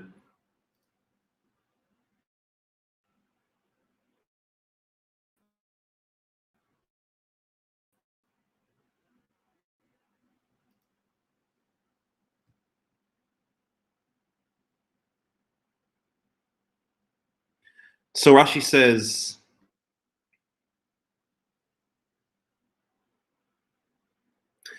Waishkehu, that's this word right here. Okay, we see all these dots above them. And the rabbis love to make a big deal out of this stuff. It's probably some kind of scribal notation. But you see these weird dots, and the rabbis attribute some kind of mystical or hidden meaning to it. So let's see what Rashi says. Uyashkehu, which means kissed him. Yashkehu, and he kissed him. And Rashi says, Nikud alav, there are these dots on top. Uesh chotkin b'davar hazeh, and there are different opinions regarding this. The Braita de Sifrei, in the Braita de Sifrei, rabbinic source, Yesh shedarshu nikuda zo shelo nashko b'chol libo. There are those who understand or interpreted these dots to mean that he didn't kiss him with all his heart. Amar Rabbi Shimon ben Yochai, and Rabbi Shimon ben Yochai, you've all heard of that guy. They say the Zohar was written by him, right? And on the King of France. Halacha hi v'yadua she'esav soneh liYaakov. Okay, so in Shalom Nashko b'kol. So Rabbi Shimon ben Yochai, who's from the Gemara, says that it was a sign that he didn't kiss him with all his heart. Halacha hi b'yadua she'esav soneh Yaakov, and there's a halacha. The rabbis considered actually a halacha, meaning a Jewish law with practical implications, that Esav hates Yaakov. You hear this bandied around a lot in Israel. Often Esav is considered the Romans, or the Bnei Yafet. It's kind of almost equivalent with Japhet, the Japhethites, kind of like the Europeans, or in general, it can be used to refer to the Goyim, but so to the Gentiles. So halachahi, it says here there's an actual Jewish law biadua, a well-known halakha, or halakha is that it's known that Esav hates Yaakov. Ela shenim karu rachama be'ota sha'a v'nashko b'chol libo. So there's another opinion that it's known that Esav hates Yaakov, but at that particular moment, be'oto sha'a, his nichmeru, his mercy for his brother was aroused, and he did kiss him with all his heart. So there are two opinions, that the dots mean he did kiss him with all his heart, or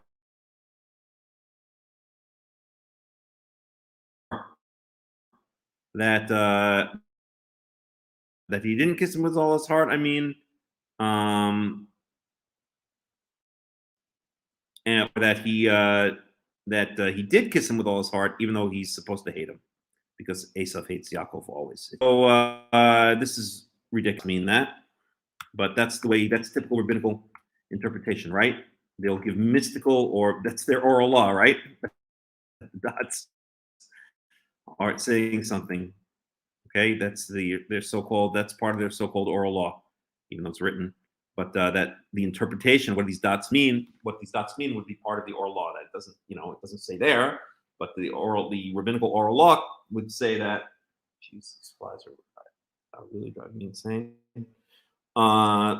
Through the rabbinical oral law, we know that the dots mean that either Esav did not kiss Yaakov with all his heart, or he did kiss Yaakov with all his heart because really he shouldn't have, because he hates him, but at that moment he had mercy on him, or his mercy was aroused. Okay, so it's the oral law. How do you have two conflicting opinions? We'll leave that for the experts to figure out.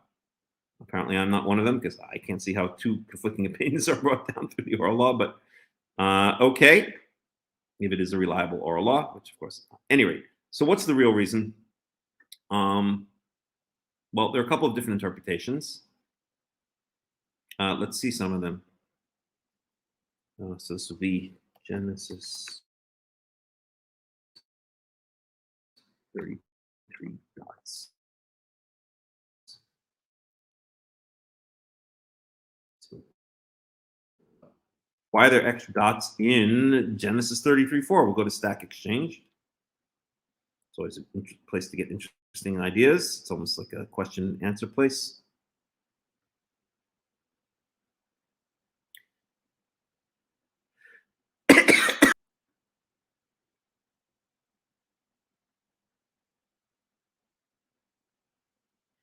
So we can learn a couple of things here. Let's read through.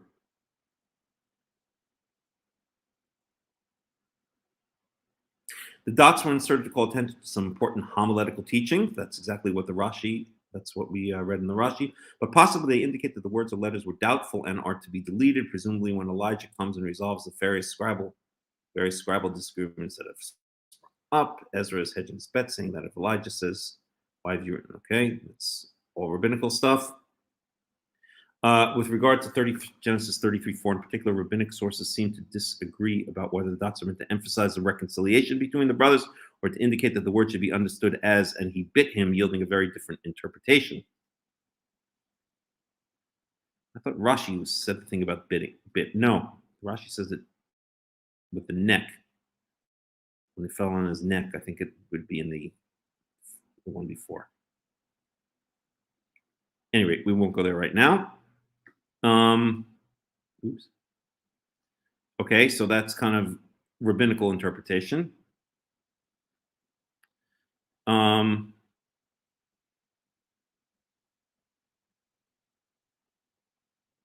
using VHS numbers, that's the I forgot how to say it, but Stuttgart Bibliotheca, something Stuttgartense, right?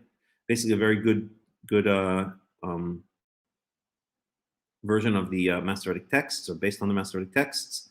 So here you have a bunch of places where there are extra dots, apparently.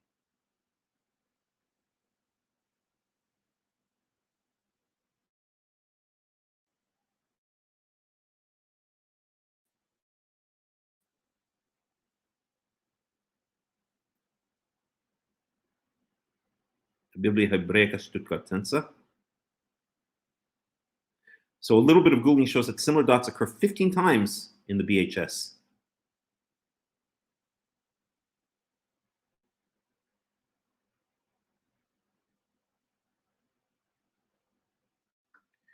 One of the most remarkable resources available today for studying the Masoretic text is the Introduction to the Tiberian Masorah by the late Professor Israel Yevin. The handbook provides an excellent primer for understanding the details and nuances of the Masoretic text. The book is a transcription of Yavin's notes translated from Hebrew when he was professor of the Hebrew University in Jerusalem. For example, the following provides Yavin's explanation of the dots found throughout many verses within the Masoretic text. Please click on the images below to enlarge for better viewing. Let's look. Let's take a look. Let's see. Can make it bigger. Suitable length. The dotted words.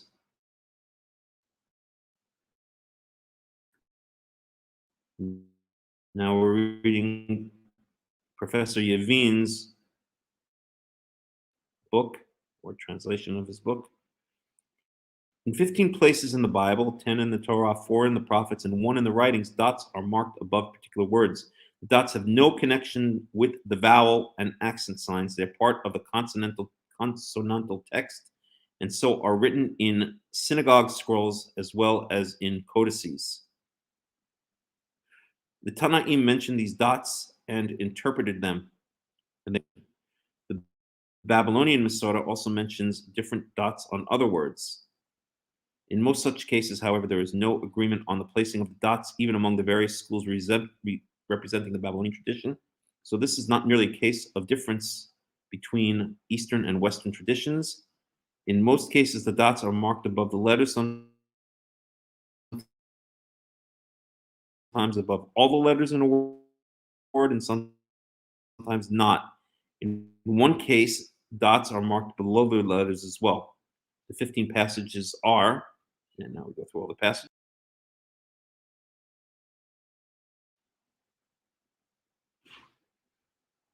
I saw him. Volk, I'm doing. I'm on the study right now. You'll have to tell me later. Okay. Yep. So here we have our Genesis. Where do we go? Here we have our Genesis 33:4. Okay. On top of all of the words, Vayishlach. Okay. Various suggestions about the functions of these dots have been made. The following are the most favored explanations. One, they indicate that the dotted letters and in the Dead Sea Scrolls, where the dot may be placed both above and below the letter to be erased, or only above it. Two, dots indicate rabbinic statements. Some say, why are the dots used? Ezra said, if Elijah should come and ask me why I accepted that reading, I can point out that I have dotted the letters in question to show they are suspect. But if he should tell me that the reading is correct, I can remove the dots. That's from Avot Rabbi Natan version, blah, blah, blah. Three, the dots relate to Midrashic commentary, as it is suggested, for instance, by the comment on Genesis 19:33. There is a dot, since he did not indeed know of her lying down, but he did know of her rising. It is indeed possible to argue that the dotted letter or word is superfluous, and in some of these cases, it is not represented in one of the versions. Thus, Asher, Numbers 22:30, appears in the Samaritan Pentateuch as Esh, and this was the word translated in the Septuagint. Washkehu, and this is our verse right here, is not represented in the Septuagint. Interesting. In other cases, however, there is no likelihood that the word is superfluous. In some, let's go back down.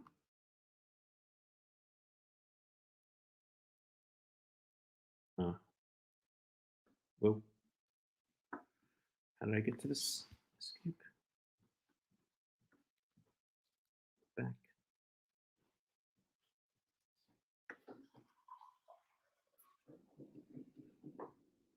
In some of these cases,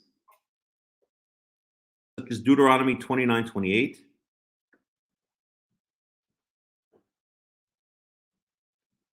The suggestion that the dots refer to Midrashic commentary would fit, but in others, none of the three suggestions seem suitable, as is the case with Genesis 37:12. Indeed, if any of these suggestions were true, one would expect to find dots on hundreds of words in the Bible on which the Midrash comments or where the textual tradition was uncertain.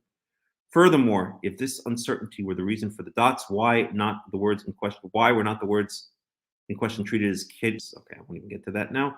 In most of the cases where rabbinic discussion, Korean Kativ basically means two different versions. One is which is meant to be read out loud, and one which is meant to be written and appears throughout the Masoretic texts. In most of the cases where rabbinic discussion of the dots is recorded, a midrashic explanation for their use is given. So it seems plausible that even the rabbis no longer knew the original meaning of these dots. In the case of Isaiah 44:9,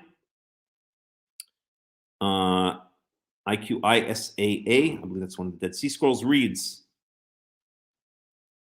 it's very hard for me to see. Let me make this a little bit larger.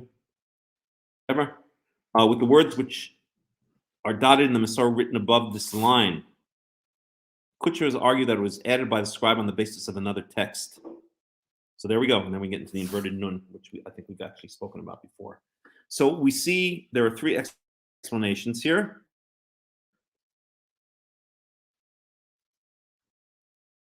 Right? Let's go through them again. The three explanations are, number one, they indicate that the dotted letters should be erased. Two, they indicate that the textual tradition was in doubt. And three, they relate to midrashic commentary.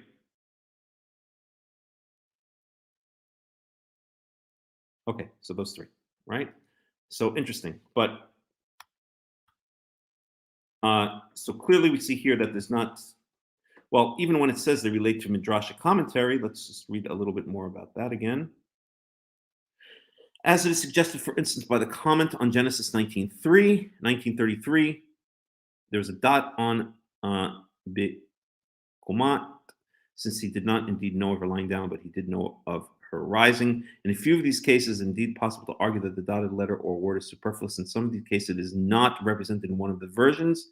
Thus, Asher, blah, blah, blah, we read this, does not appear in the Samaritan Pentateuch as Eish, and this was the word translated in the Septuagint. Ashkehu is not represented in the Septuagint. In other cases, however, there's no likelihood that the word is superfluous. In some of the cases, the suggestion that the dots refer to midrashic commentary would fit, but in others, none of the three suggestions seem suitable, as is the case with Genesis 37:12. Indeed, if any of these suggestions were true, one would expect to find dots on hundreds of words in the Bible in which the midrash comments, or where the textual tradition was uncertain. Furthermore, if this uncertainty were the reason for the dots, okay, why not the words in question treated as kere and kativ? So I think what it's saying is that not that they have midrashic meaning, but that it's a place where the midrash comments or what he's saying. At any rate, we see that it's very probable, in fact, pretty certain that the dots are not hiding some hidden thing that is midrashically passed down through the oral law, that they have some scribal purpose, even though he gives a number of opinions of what they are. He doesn't seem to know exactly what they mean. Okay. I really need to get some of those sticky fly traps. Yeah, I really do. Or a fly zapper. Okay. So, yeah. And then there's another famous Rashi there, which is also ridiculous, which I mentioned you before. Let's see. 33:3. Where is it? Should be the same verse. 3:4.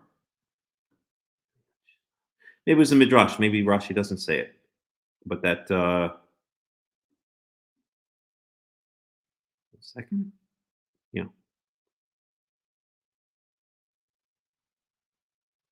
I guess I can't find it right here, but it's a midrash about how We used to learn in yeshiva about how when Yaakov, when Esav kisses Yaakov, he actually bites him in the neck. I don't know what the source of that is. Let's look it up for 1 second. Esav bites Yaakov in the neck.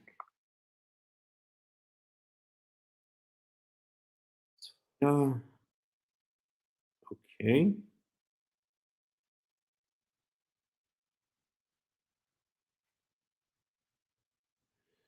Oh boy.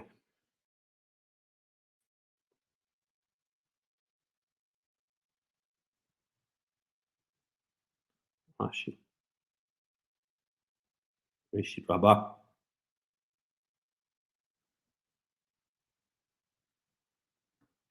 Here we go. Reshit Rabbah, which is a midrash.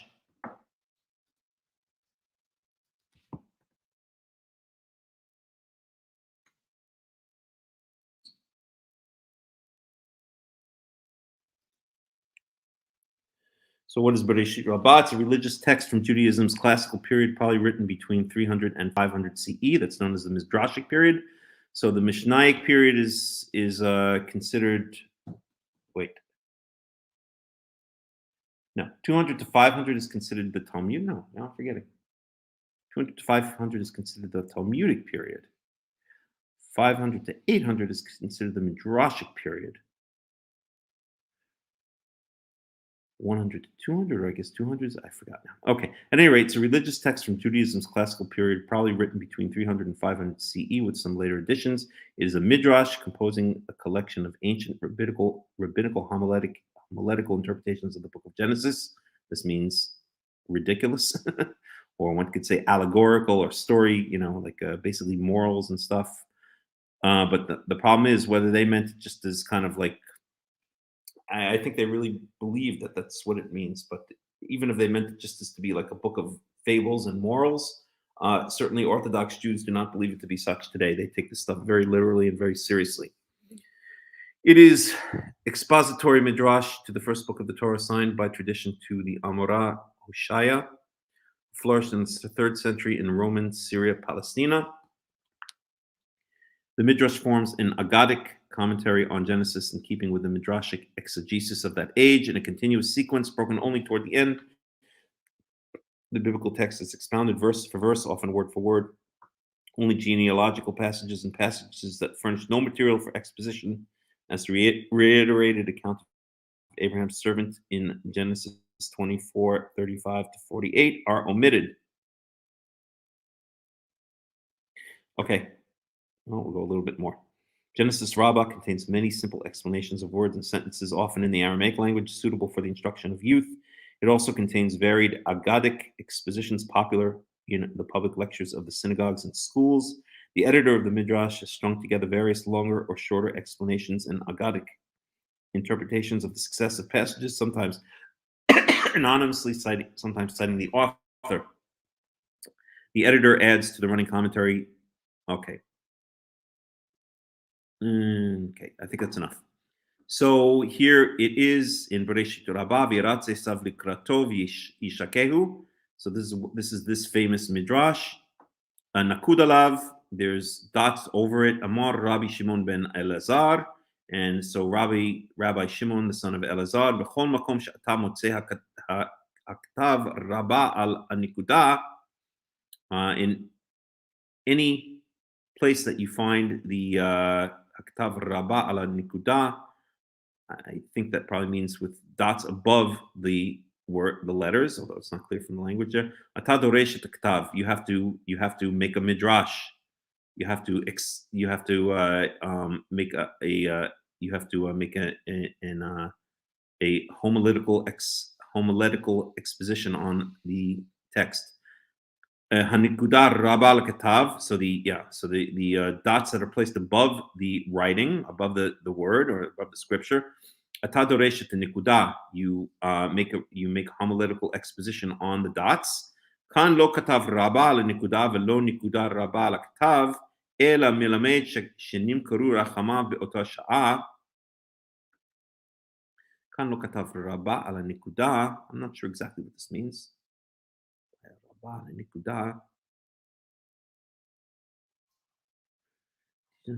So I kissed on the contrary teaches but the bind. Okay.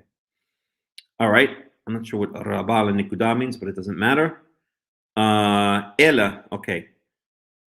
Amar lo Rabbi Yanai, so Rabbi Yanai, im ken lama nakuda lav. If that's the case, why are there dots above the word? Ela milamed shelo ba linashko ela linashko. It teaches us that Esav did not come to kiss him, but to bite him. V'na'asat sarvarav shel avinu Yaakov shel Shayesh, and at that same moment, his Yaakov, our forefathers' neck magically turned into marble.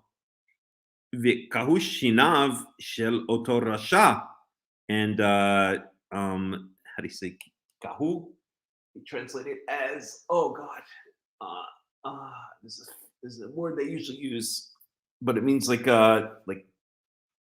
pushed to the side. His teeth on V'kahu shinav shel oto rasha. Basically, he broke this evil person, meaning Esau, broke his teeth when he bit into the neck of Yaakov, which had magically just turned to marble. Uma Talmud lomar wayivku, and what is the Talmud, which I believe here is referring to the actual Talmud,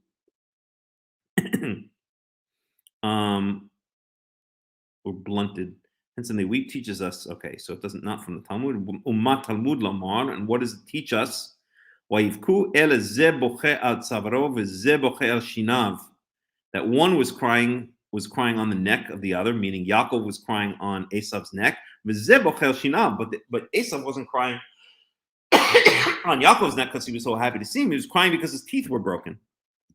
Rabbi Abahu b'shem Rabbi Yochanan Maitela min haka. I don't know what that means. It's Aramaic. So what used to check away this because of his teeth. There's no more English translation here. Well, I don't know what that means. Shir Shirim, Zayin Het, Tzavarech ki migdal Hashem v'gomer. Your neck. So now he quotes for this to back this up. Quotes Shir Shirim, the Song of Solomon. 7:5. Tzavarech ki migdal Hashem v'gomer. Your neck is like a tower of ivory. It's like an ivory tower. I wonder if that's where we get the phrase ivory tower. Probably. Migdal Hashem. It's like an ivory tower. Shen, which means ivory, also means tooth. So I wonder if that's the reason they chose this, because they're referring back to Esav's tooth. Anyway, we can get lost in these rabbinical midrashim forever. The point here is that the rabbis come up with these ridiculous explanations and these long stories, which many of them believe to be 100% true. Your typical Orthodox Jew will today believe that this actually happened, and of course it has no basis in the actual text of the Tanakh. Okay, remember we saw 3 explanations. That 1, this word was meant to be erased. That 2 is a word that was in doubt. Okay. And we saw that it doesn't make its way into either the Septuagint or to the Samaritan Torah. I'm sorry, was it Samaritan Torah? I think so. Or 3, that it shows that there's a midrash written about it. Not that it has midrashic interpretation, but that there's a midrash somewhere written about it. But all 3 explanations seem to fall short, as this Rabbi Yavin that we read, not Rabbi, Professor Yavin pointed out. At any rate, that's a good way to kind of look into and understand how we as Karaites should be interpreting the Torah. We should not try to look for mystical or midrashic, secret, hidden things in the Torah. We should always try to understand that things like this have a rather logical explanation, and this should be a distinction between ourselves and the Rabbinites, who fall into all kinds of superstitions, mysticisms, bizarre midrashim, hidden meanings, a false idea in an oral law that was supposedly passed down with all these secrets from generation to generation, etc. Okay, so that's that. Let's go on to verse 5. Excuse me for 1 second. I'm just going to turn the heat back on. It's too hot.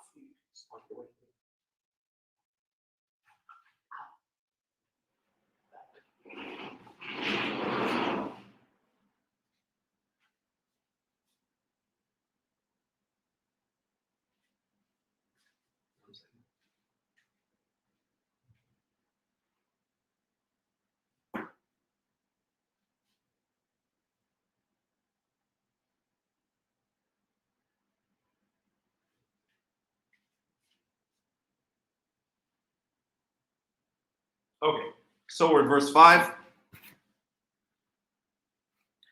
Just hurt myself and I'm bleeding a little bit, but it should be okay. Just a little blood to go on the computer. Just give me 1 second here. I think I can work with one hand. Okay, so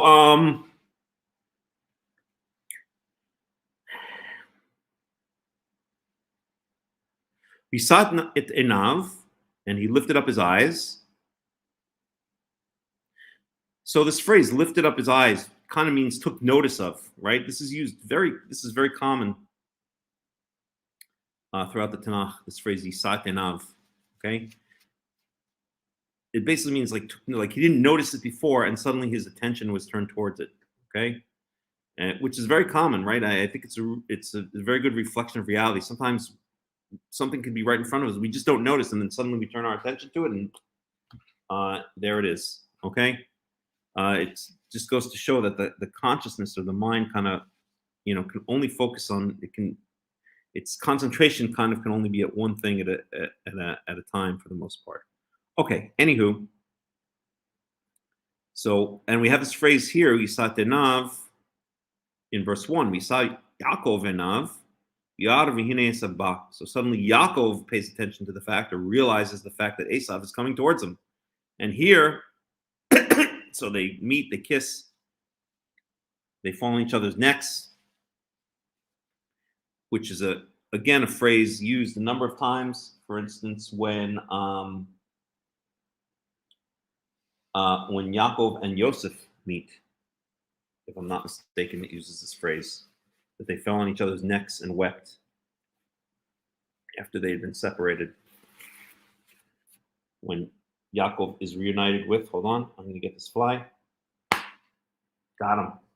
One down. About 3 to go. Okay. See you, sucker. Yipolat Savarav. Okay. V'yisa'et enav yar et hanashim ve'et hayeladim yomer mi ela. So then he suddenly notices, Esav notices these women and all these women and children. And yomer mi ela, who are these people? Lach. Who are these people to you? Yomer hayeladim asher chanan Elohim et avdecha. These are the children who God was so kind to give to your, who bestowed upon. I think bestowed would be actually the perfect translation, because I think bestow would probably be related to the word best or good. Let's see. Here's the etymology of bestow.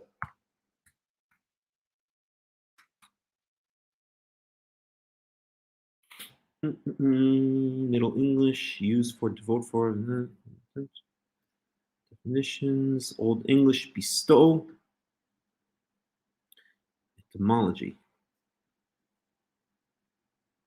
Stow. No, it's not related. Be, and then stow, to put somewhere. So put upon. Okay.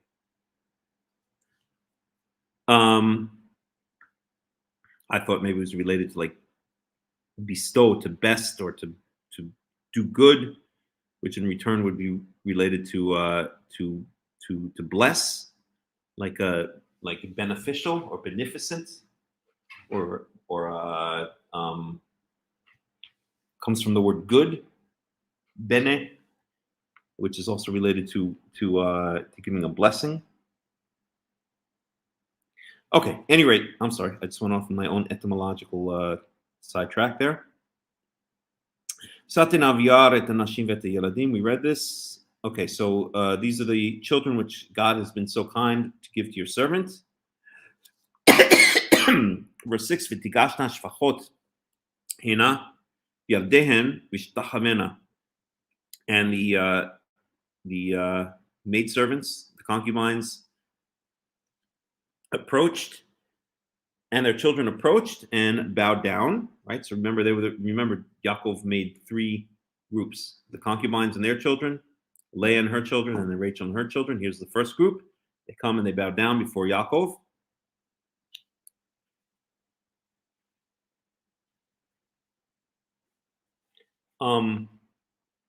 Verse 7, V'tikash gam Leah v'yeladev yishtachu achar, v'achar nigash Yosef v'Rachel v'yishtachavu. So then Leah and the children and her children bow down, and then Rachel and Yosef. They all bow down before Esav, so they're being, again, extremely, extremely obsequious, subservient, right? We saw as Yaakov, we saw in the previous chapter that is Yaakov approached Esav, he bowed down 7 times on his way towards Esav. Verse 8, V'yomer mi lecha kol ha'machaneh hazeh. And he said, Esav said, who? Mi lecha, who is all this camp to you? Who are all these people to you? And here we have the word, use of the word machaneh again, okay?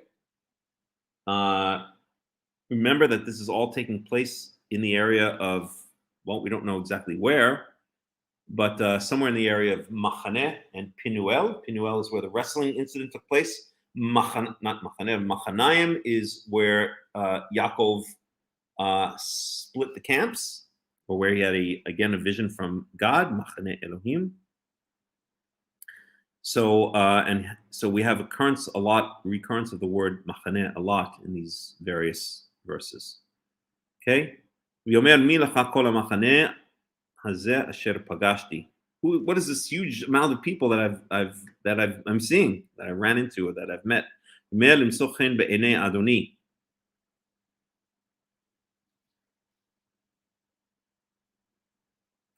And he said, it is to find favor in your eyes, my Lord. Right? So again, I guess he's talking more about this machaneh. I guess he means the whole production, right? There were all these. Remember, first you had the servants going with the different animals, right? The donkeys and the camels and the cows and the goats, right? And after that, now you have these. So that was a bunch of different groups coming before as a gift to Esav, and then 3 different camps, right, or 3 different groups, each one coming, bowing down before Esav. It's like a whole, it's like the Icecapades, right, or something like that. It's like a whole big show before Esav. So Esav's like, what's with this, this whole show, this whole camp, meaning, I guess, like this whole, ceremony, or this whole, what's the word, spectacular that you're laying before my eyes. All the bowing down, all the presents, all the different groups coming to me one after the other. And so Yaakov says it's to find grace in your eyes, my master. Verse 9. Yomer Esav yesh li ravachi, yi lecha shelach. So Esav says to Yaakov, I have a lot. I've got plenty, my brother. Let what you have, yi lecha asher lach. Let yours be yours.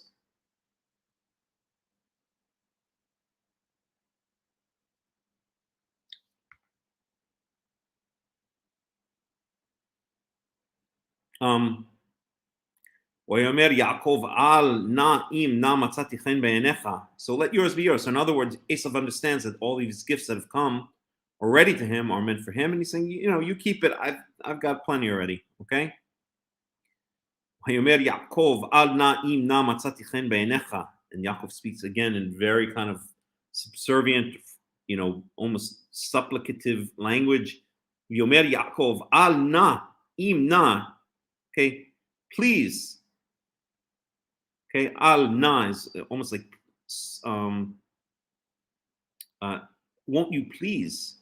Imna, if I please have found grace in your eyes, right? This is really, really just, again, this continuation of this extremely obsequious language towards Esav. Be'enecha v'rakachta min chati miyadi, then please take this gift from me, from my hand. Ki al kena ra'iti panecha kirot pnei Elohim. Oh, that's interesting, right? Because because when I saw your face, it was like seeing the face of God. V'tibtzeni.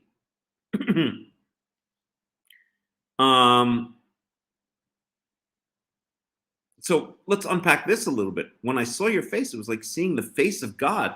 Isn't that interesting? He just came from a place called Peniel, the face of God, right? Where he mentioned, let's go back to that. That's in the previous chapter. when he wrestles, right?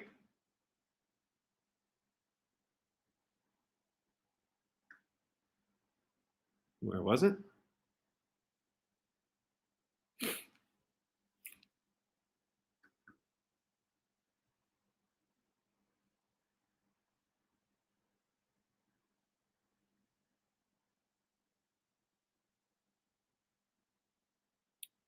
Here, verse 30. This is after the wrestling with the angel. Yikra Yaakov Shema Makom, and Yaakov called this place Peniel, literally face of God. Ki ra'iti Elohim panim el panim, because I've seen God face to face. V'tinatzel nafshi, and I've survived. Okay, that's interesting. So we have a theme with machaneh, with camp. We also have a theme with here. The word face is mentioned many times. Okay, and now, so the place was named Peniel, the face of God, because Yaakov says I've seen I've seen God face to face, and I've survived. And now he says to Esav, where were we?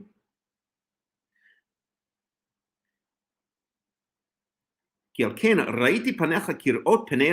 when I saw your face, it was like seeing the face of God. So he's saying, right? It's a hearkening back to this. Oh God, there'd be so much to say and analyze here. I wish I had someone to discuss it with. If anyone wants to come onto StreamYard, please do. So I can have some back and forth here. But basically, what is he saying here, right? First of all, he's hearkening back to this place, Peniel, and he's hearkening back to the angel that he fought with, about whom he said, I've seen God face to face, right? I've seen the face of God, basically, and he named the place the face of God. And now he's saying to Esav, when I saw your face, it was like seeing the face of God, right? So this is taking place right near the place where he wrestled with the angel. We know that because it just happened, right? And so it's taken near Peniel, and we're playing, and he's again using this phrase or using this word again. We see this again and again throughout the Tanakh, that phrases or words or themes are used in almost like in groups, or there's a certain theme to certain stories. So the theme here is seeing the face of God. And so what is Yaakov doing here when he says, I saw your face, is like seeing the face of God?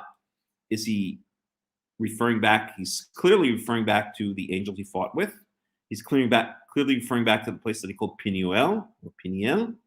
And is he making fun of Esav? Is he saying this sarcastically, to himself? I mean, obviously outwardly he's flattering Esav, but maybe inwardly he's kind of almost making fun of Esav by saying, I've seen the face of God. It's like a little inside joke. Like only Yaakov knows that he fought with this angel and saw the face of God and named the place Peniel. And now he's using the fact that he fought with the angel to say that Esav is like seeing the face of God, but really maybe he's thinking to himself back about when he wrestled with the angel, and almost like making fun of Esav, because certainly Esav is not like seeing the face of God, right? Or maybe he means it because Esav has forgiven him. It's like seeing the face of God. It certainly continues in the obsequiousness that Yaakov is showing to Esav, right? All the bowing down, all the flowery, submissive language, all of the gifts, et cetera, Now he's saying to Esav, he's flattering him, saying, when I saw your face, it's like seeing the face of God, right? He's continuing with this flattery of Esav. So maybe he doesn't even mean it. Maybe he's just saying to himself, I just fought an angel and saw the face of God at a place called Peniel, which I named Peniel, and now I'm seeing this person. I'll just, I've had a lot of seeing of God lately, so I'll just tell this person that it's like seeing the face of God, but really it's an inside joke to himself. I don't know. We could sit here for hours and analyze it, but I just want to point out that, again, we have this theme that comes up again and again, the seeing of God, the use of the word panecha, the use of the word machanim, or machaneh, camp, right? The place before was machanayim, the camps, and then he splits the camps into the people into different camps. It's just very interesting. I don't want to focus on it too long. This could almost be like a doctoral thesis written on this, on this phrase right here, on these kinds of phrases. Okay, mitibtseni, and you have accepted me. You have graciously accepted me. A lot to say there, but I'm going to go ahead. Verse 11. Kach na et birchati, asher huva'at lach, please take this blessing which has been brought to you, or take this blessing which I brought to you. Literally, kach na, please take this my blessing, asher huva'at lach, which has been brought to you. Ki chanani Elohim, because God has been very gracious. God has been gracious to me. V'ki yesh li kol, and I have all that I need. I have everything. Okay. Well, there's a whole midrash on that, which I won't get into. We spent enough time on rabbinical midrashim. And he pressured him. This is the same word I believe that's used when the people of Sodom were trying to break into the house. It uses the word giftzar, if I'm not mistaken. Let's see. It's pressured them, so the people were pressuring against the door. Yeah. So 19.3, 19.9.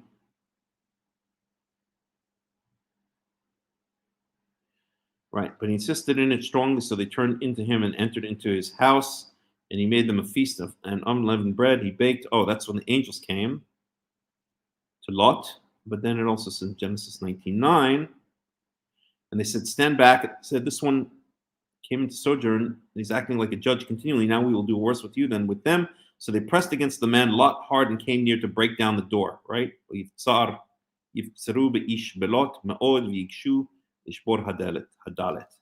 Okay. So it's the same word here.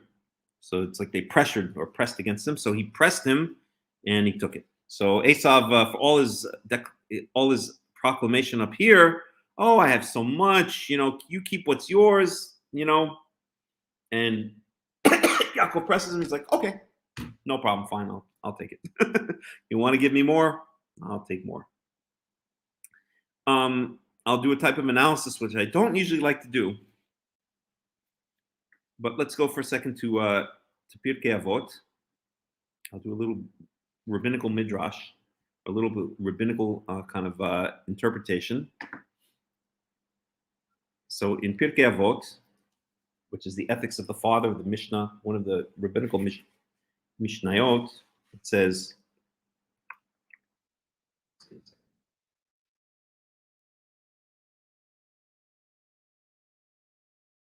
let's find it. There we go.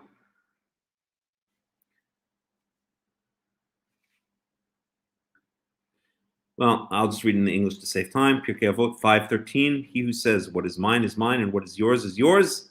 This is the common type. Maybe I should read it in the... I think it says Amma Aretz there. This is the common person, the average person. So some say this is a type of Sodom. He who says, what is mine is yours, and what is yours is mine, he is an ignorant man. He who says, what is mine is yours, and what is yours, he's a saintly man. And he who says, what is yours is mine, and what is mine, he's a wicked man. So, this is rabbinical midrash. This has nothing really to do with Tanakh. But I was reminded here of when Esav says to Yaakov, when Yaakov tries to offer him the gift, and Esav says,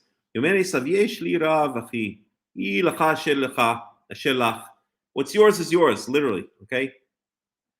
Yehi lecha, may yours, may you have that which is yours, okay? What's yours is yours, okay?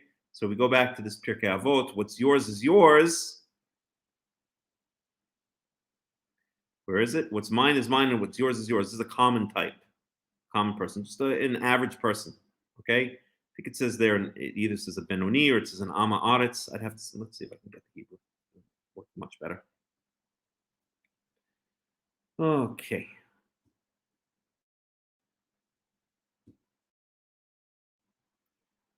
Yeah.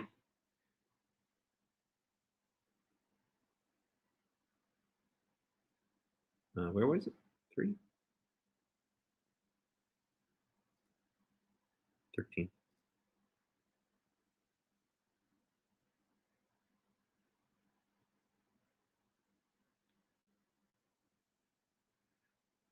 Okay. Where do we go? 11, 12, 13. Here we go. Arba midot benotenu staka. No, that's not it. No. Here it is. ארבע מידות באדם, האומר שלי, שלי ושלך, שלך, זה מידת בינונית. So, he who says mine is mine and yours is yours, this is the average person. So here Esav says, Achi, ilecha shelach, what's yours is yours. So that's, just an average person. Okay, you just keep what's yours. Let's go on in Pirkei Avot. V'shomrim zo midat stom, and there are those who say this is the characteristics of the Sodomites. So it's not so good, right? But at any rate, we'll just leave it as an average person. Shali shelcha v'shelcha shali, yours is mine and mine is yours. Ama aretz, this is a stupid person. Mine is yours, yours is mine, yours is mine, mine is yours. Shali shelcha v'shelcha shelcha, mine is yours and yours is yours. In other words, you keep what you have and I want to give you more. Hasid, this is a righteous person or kind person. Shali shali v'shelcha shali, mine is mine and yours is mine. Rasha, this is an evil person. Well, in the end, what does Esav do? Right? He pretends to be just an average person. What's yours is yours, my brother, right? But in the end, he takes it, right? So it's mine is mine and yours is mine. He does take the gift. Okay, I'm kind of playing a little bit on the words and on the story because Yaakov did press him. But the idea is that in the end, Esav shows that he really isn't such a good guy. He doesn't really mean it when he says, my brother, yours is yours. Like you would hear in the shuk, you go to the Arab shuk, yes, my brother, yours is yours. But what they really mean is, I'm going to take everything I can from you and more. And that's pretty much what Esav means here. And he proves it not in his words, but in his actions, when in the end, after Yaakov does press him, he takes it. Okay, Yaakov wants to pay him off because Yaakov wants to close the story out once and for all. This has been haunting Yaakov for 20 years. That his brother is mad at him. His brother wants to kill him. His brother has put has put a contract out on his life. His brother's put a fatwa on his life. And Yaakov wants him to take the money, okay? Wants him to take the gifts because this closes it out. Okay, that's why he presses him. Because now Esav is paid off. That closes the case. He's covered over. We saw Parad Panav. Okay, he is covered over his eyes so that Esav will no longer figuratively see the evil that he perceives that Yaakov has done to him, but he wants him to take the money so that this is a business deal and he's officially now appeased Esav. Doesn't this remind us of when, it almost reminds us of the story between Abraham and Ephron the Hittite, when Ephron the Hittite wanted to,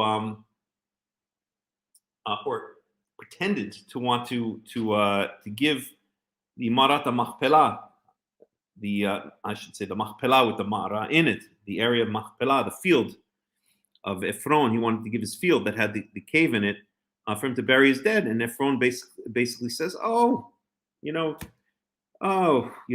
400 shekels between you and me? Bury your dead, right? And then Abraham insists on giving him the 400 shekels of silver. Right, he insists on paying Ephron the Hittite because he knows that unless he does, then maybe his Avram's claim to the Machpelah, to the field, will not be official, will not be fulfilled. And he does it in front of, it says in front of the Bnei Chet, in front of the Ama Aretz, the people of the land, right, the Hittites. He does it in public, and he insists on giving the money. He doesn't even entertain Ephron the Hittites, false gesture or false overtures towards him that he would be willing to give him the field for free, right? He wants to pay for it. The same thing here, okay? So it's really almost the same, right? It's the same kind of story. So again, Esav makes a kind of false gesture. Oh, you keep it. Yeah, I don't want it. Nah, I have enough. I've got plenty. And Yaakov insists on paying him. Right? And Esav in the end is very happy to take it. Same thing.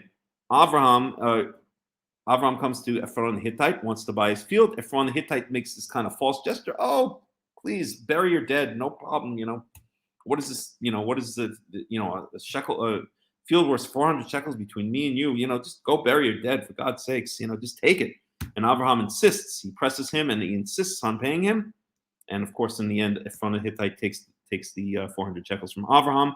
That's exactly what Abraham wanted. He wanted, and he did it in public, in front of the people of the land. He wanted it to be a done deal with money paid for the land, so no one could ever say he didn't. It's not his. Same thing here.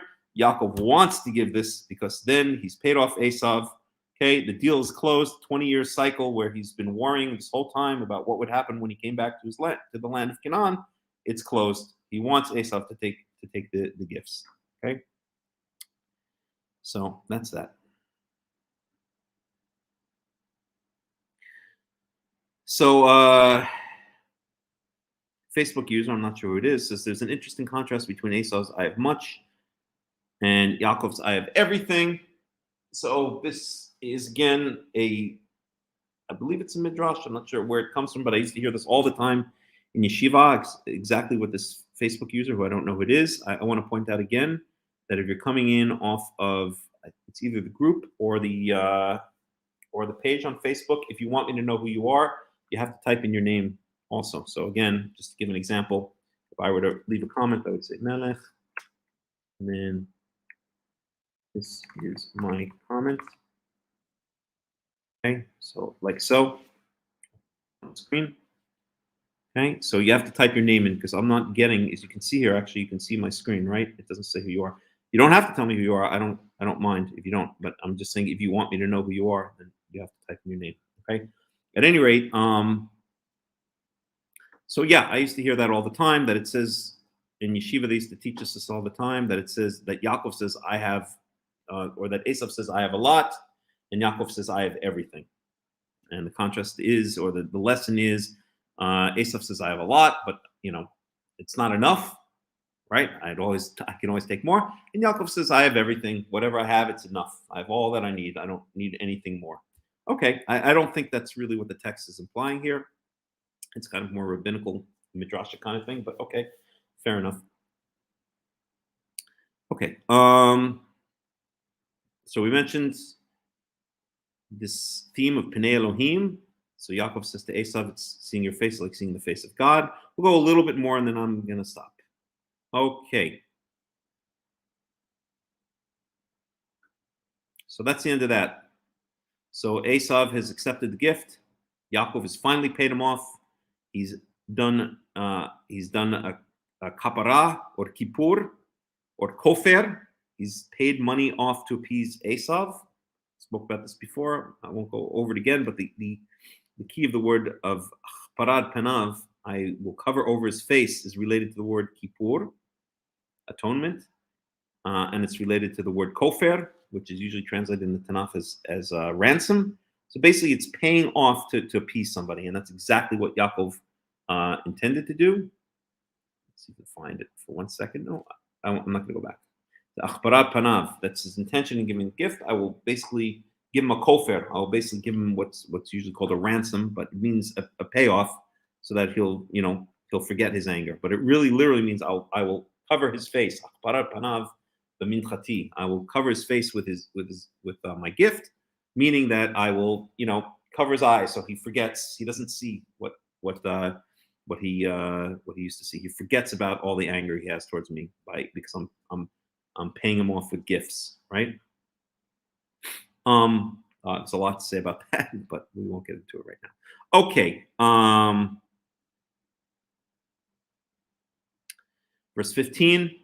V'yomer Esav atziga na imach mina am asher iti.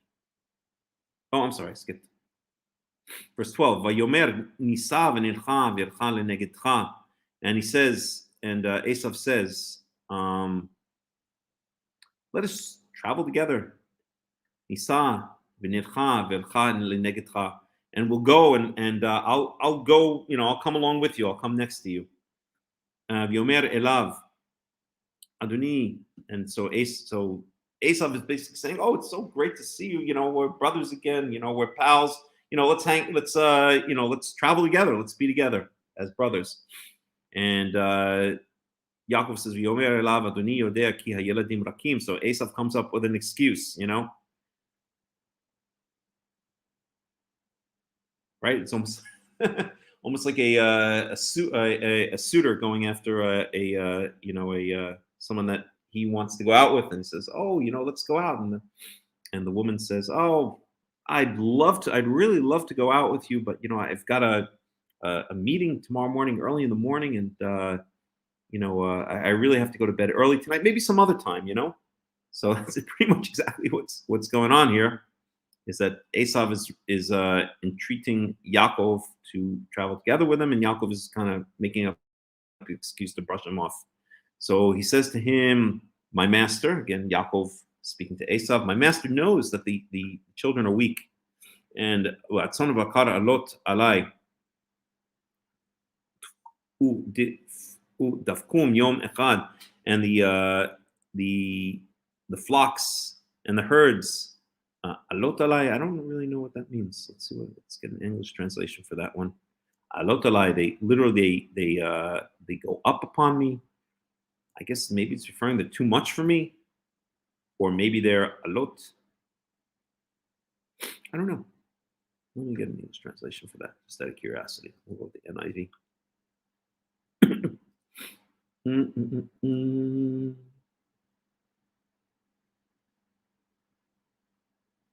Verse 12. Then I must care for the ewes and the cows, and that are nursing their young. Let's see what Robert Alter says. Let me go onto my phone for a second.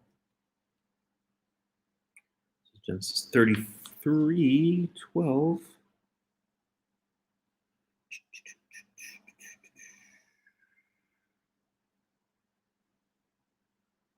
33:12 translates it as, "And he pressed him, he took it, and he said, 'Let us journey onward and go, and let me go alongside you.' And he said, 'My Lord knows that the children are tender, and the nursing sheep and cattle are my burden. And if they are whipped onward a single day, all the flocks will die. So the nursing sheep and cattle are my burden.' Ratzon v'bakar alot alai."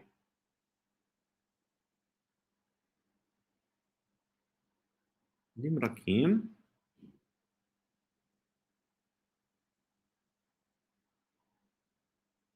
Bakar alot. I don't know what this means.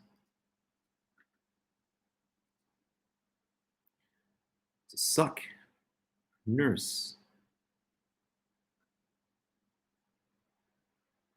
Ushte parot alot.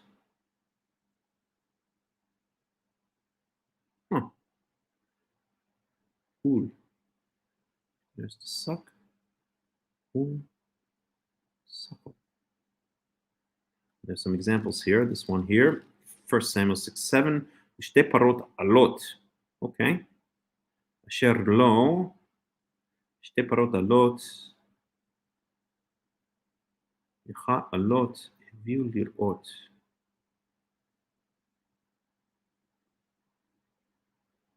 Okay, so that's what it means, nursing. Yeah, I was never sure about that word. Any rate, alai, so they're a burden to me, they're upon me, literally. U dafkum, and if I press them for even a day, yom echad umetu kol etzon, all the flocks will die. Yavar na adoni lifnei avdo, and may my master, again, calling him my master, go before his servant, meaning Esav, you go ahead. I'll go a bit more slowly, based on, according to what has to be done.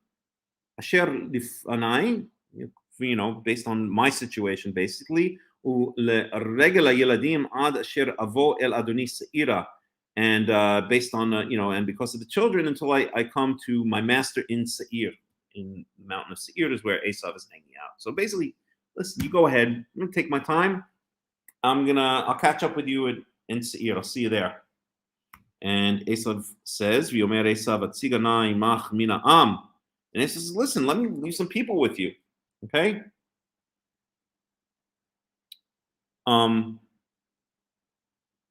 Yeah. Let me leave some people with you. And basically, you're having a problem. It's, if you need, if you have to go slow, I'll give you some of my men, and, then they can help you out, and we can go together. Mina'am asher iti, from the people who were with me, Omer, lama ze emsachen b'einei Adoni. And he says, literally, what is this, or why is this that I've found such grace in the eyes of my master? Why you it's so nice of you. Why are you going so out of your way to do this? It's not necessary. V'shav b'yom hahu Esav ledarko se'ira. And on that day, Esav went on his way back to Se'ira, to his area, Mount Seir. So in the end, Yaakov says, "No, please, really, Al Tagzim, you've done it. You're doing too much. I'll see you in Seir, right? I'll be there soon." And so Esav in the end goes ahead back to Seir. Yaakov nasa sukkota, v'yiben lo bayit, u'lemitneh asa sukkot, al ken kara shem hamakom sukkot. And Yaakov goes elsewhere to Sukkah. And he builds himself a house, an actual house, not a tent, it would seem. And he made huts or barns, I guess you could say, temporary shelters for his herds and for his livestock. And this is why the place is called Sukkot. Well, Sukkot is mentioned a number of times, like for instance, when the Israelites went out of Egypt, although it couldn't possibly be the same Sukkot. But if I had more time to go into that, I think I'm going to stop now. It's been a long study. But basically, Yaakov ditches him. So yeah, go ahead. I'll see you in a little while. And Yaakov goes the other way. Okay. That's that. Any final questions? Any final comments before we end it?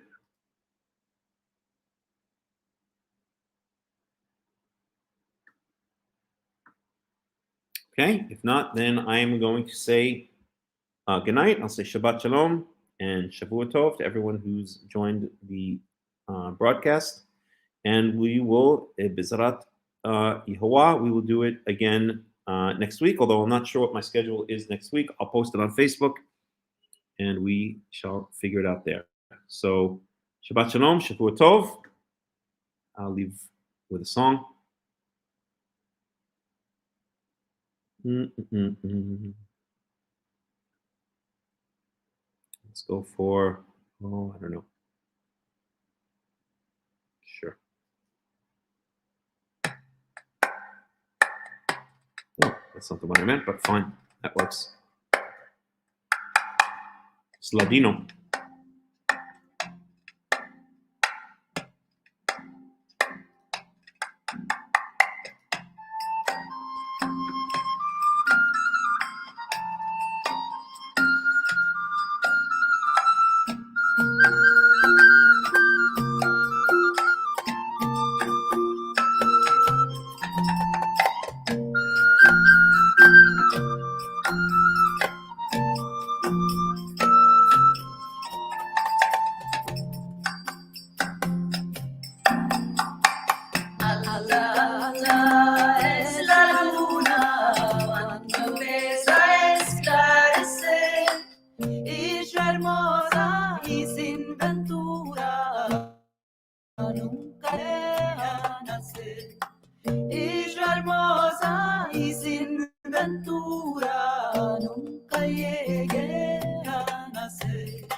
mirar la mar, vapóricos van y vienen, letra para mí no hay.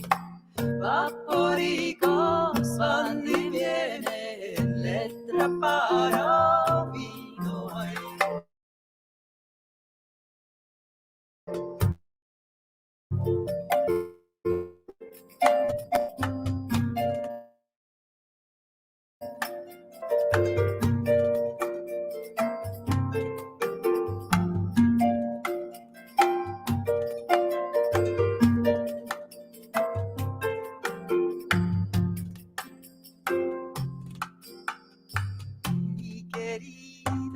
Es hermoso, dos taras tiene con él, la una que arrollada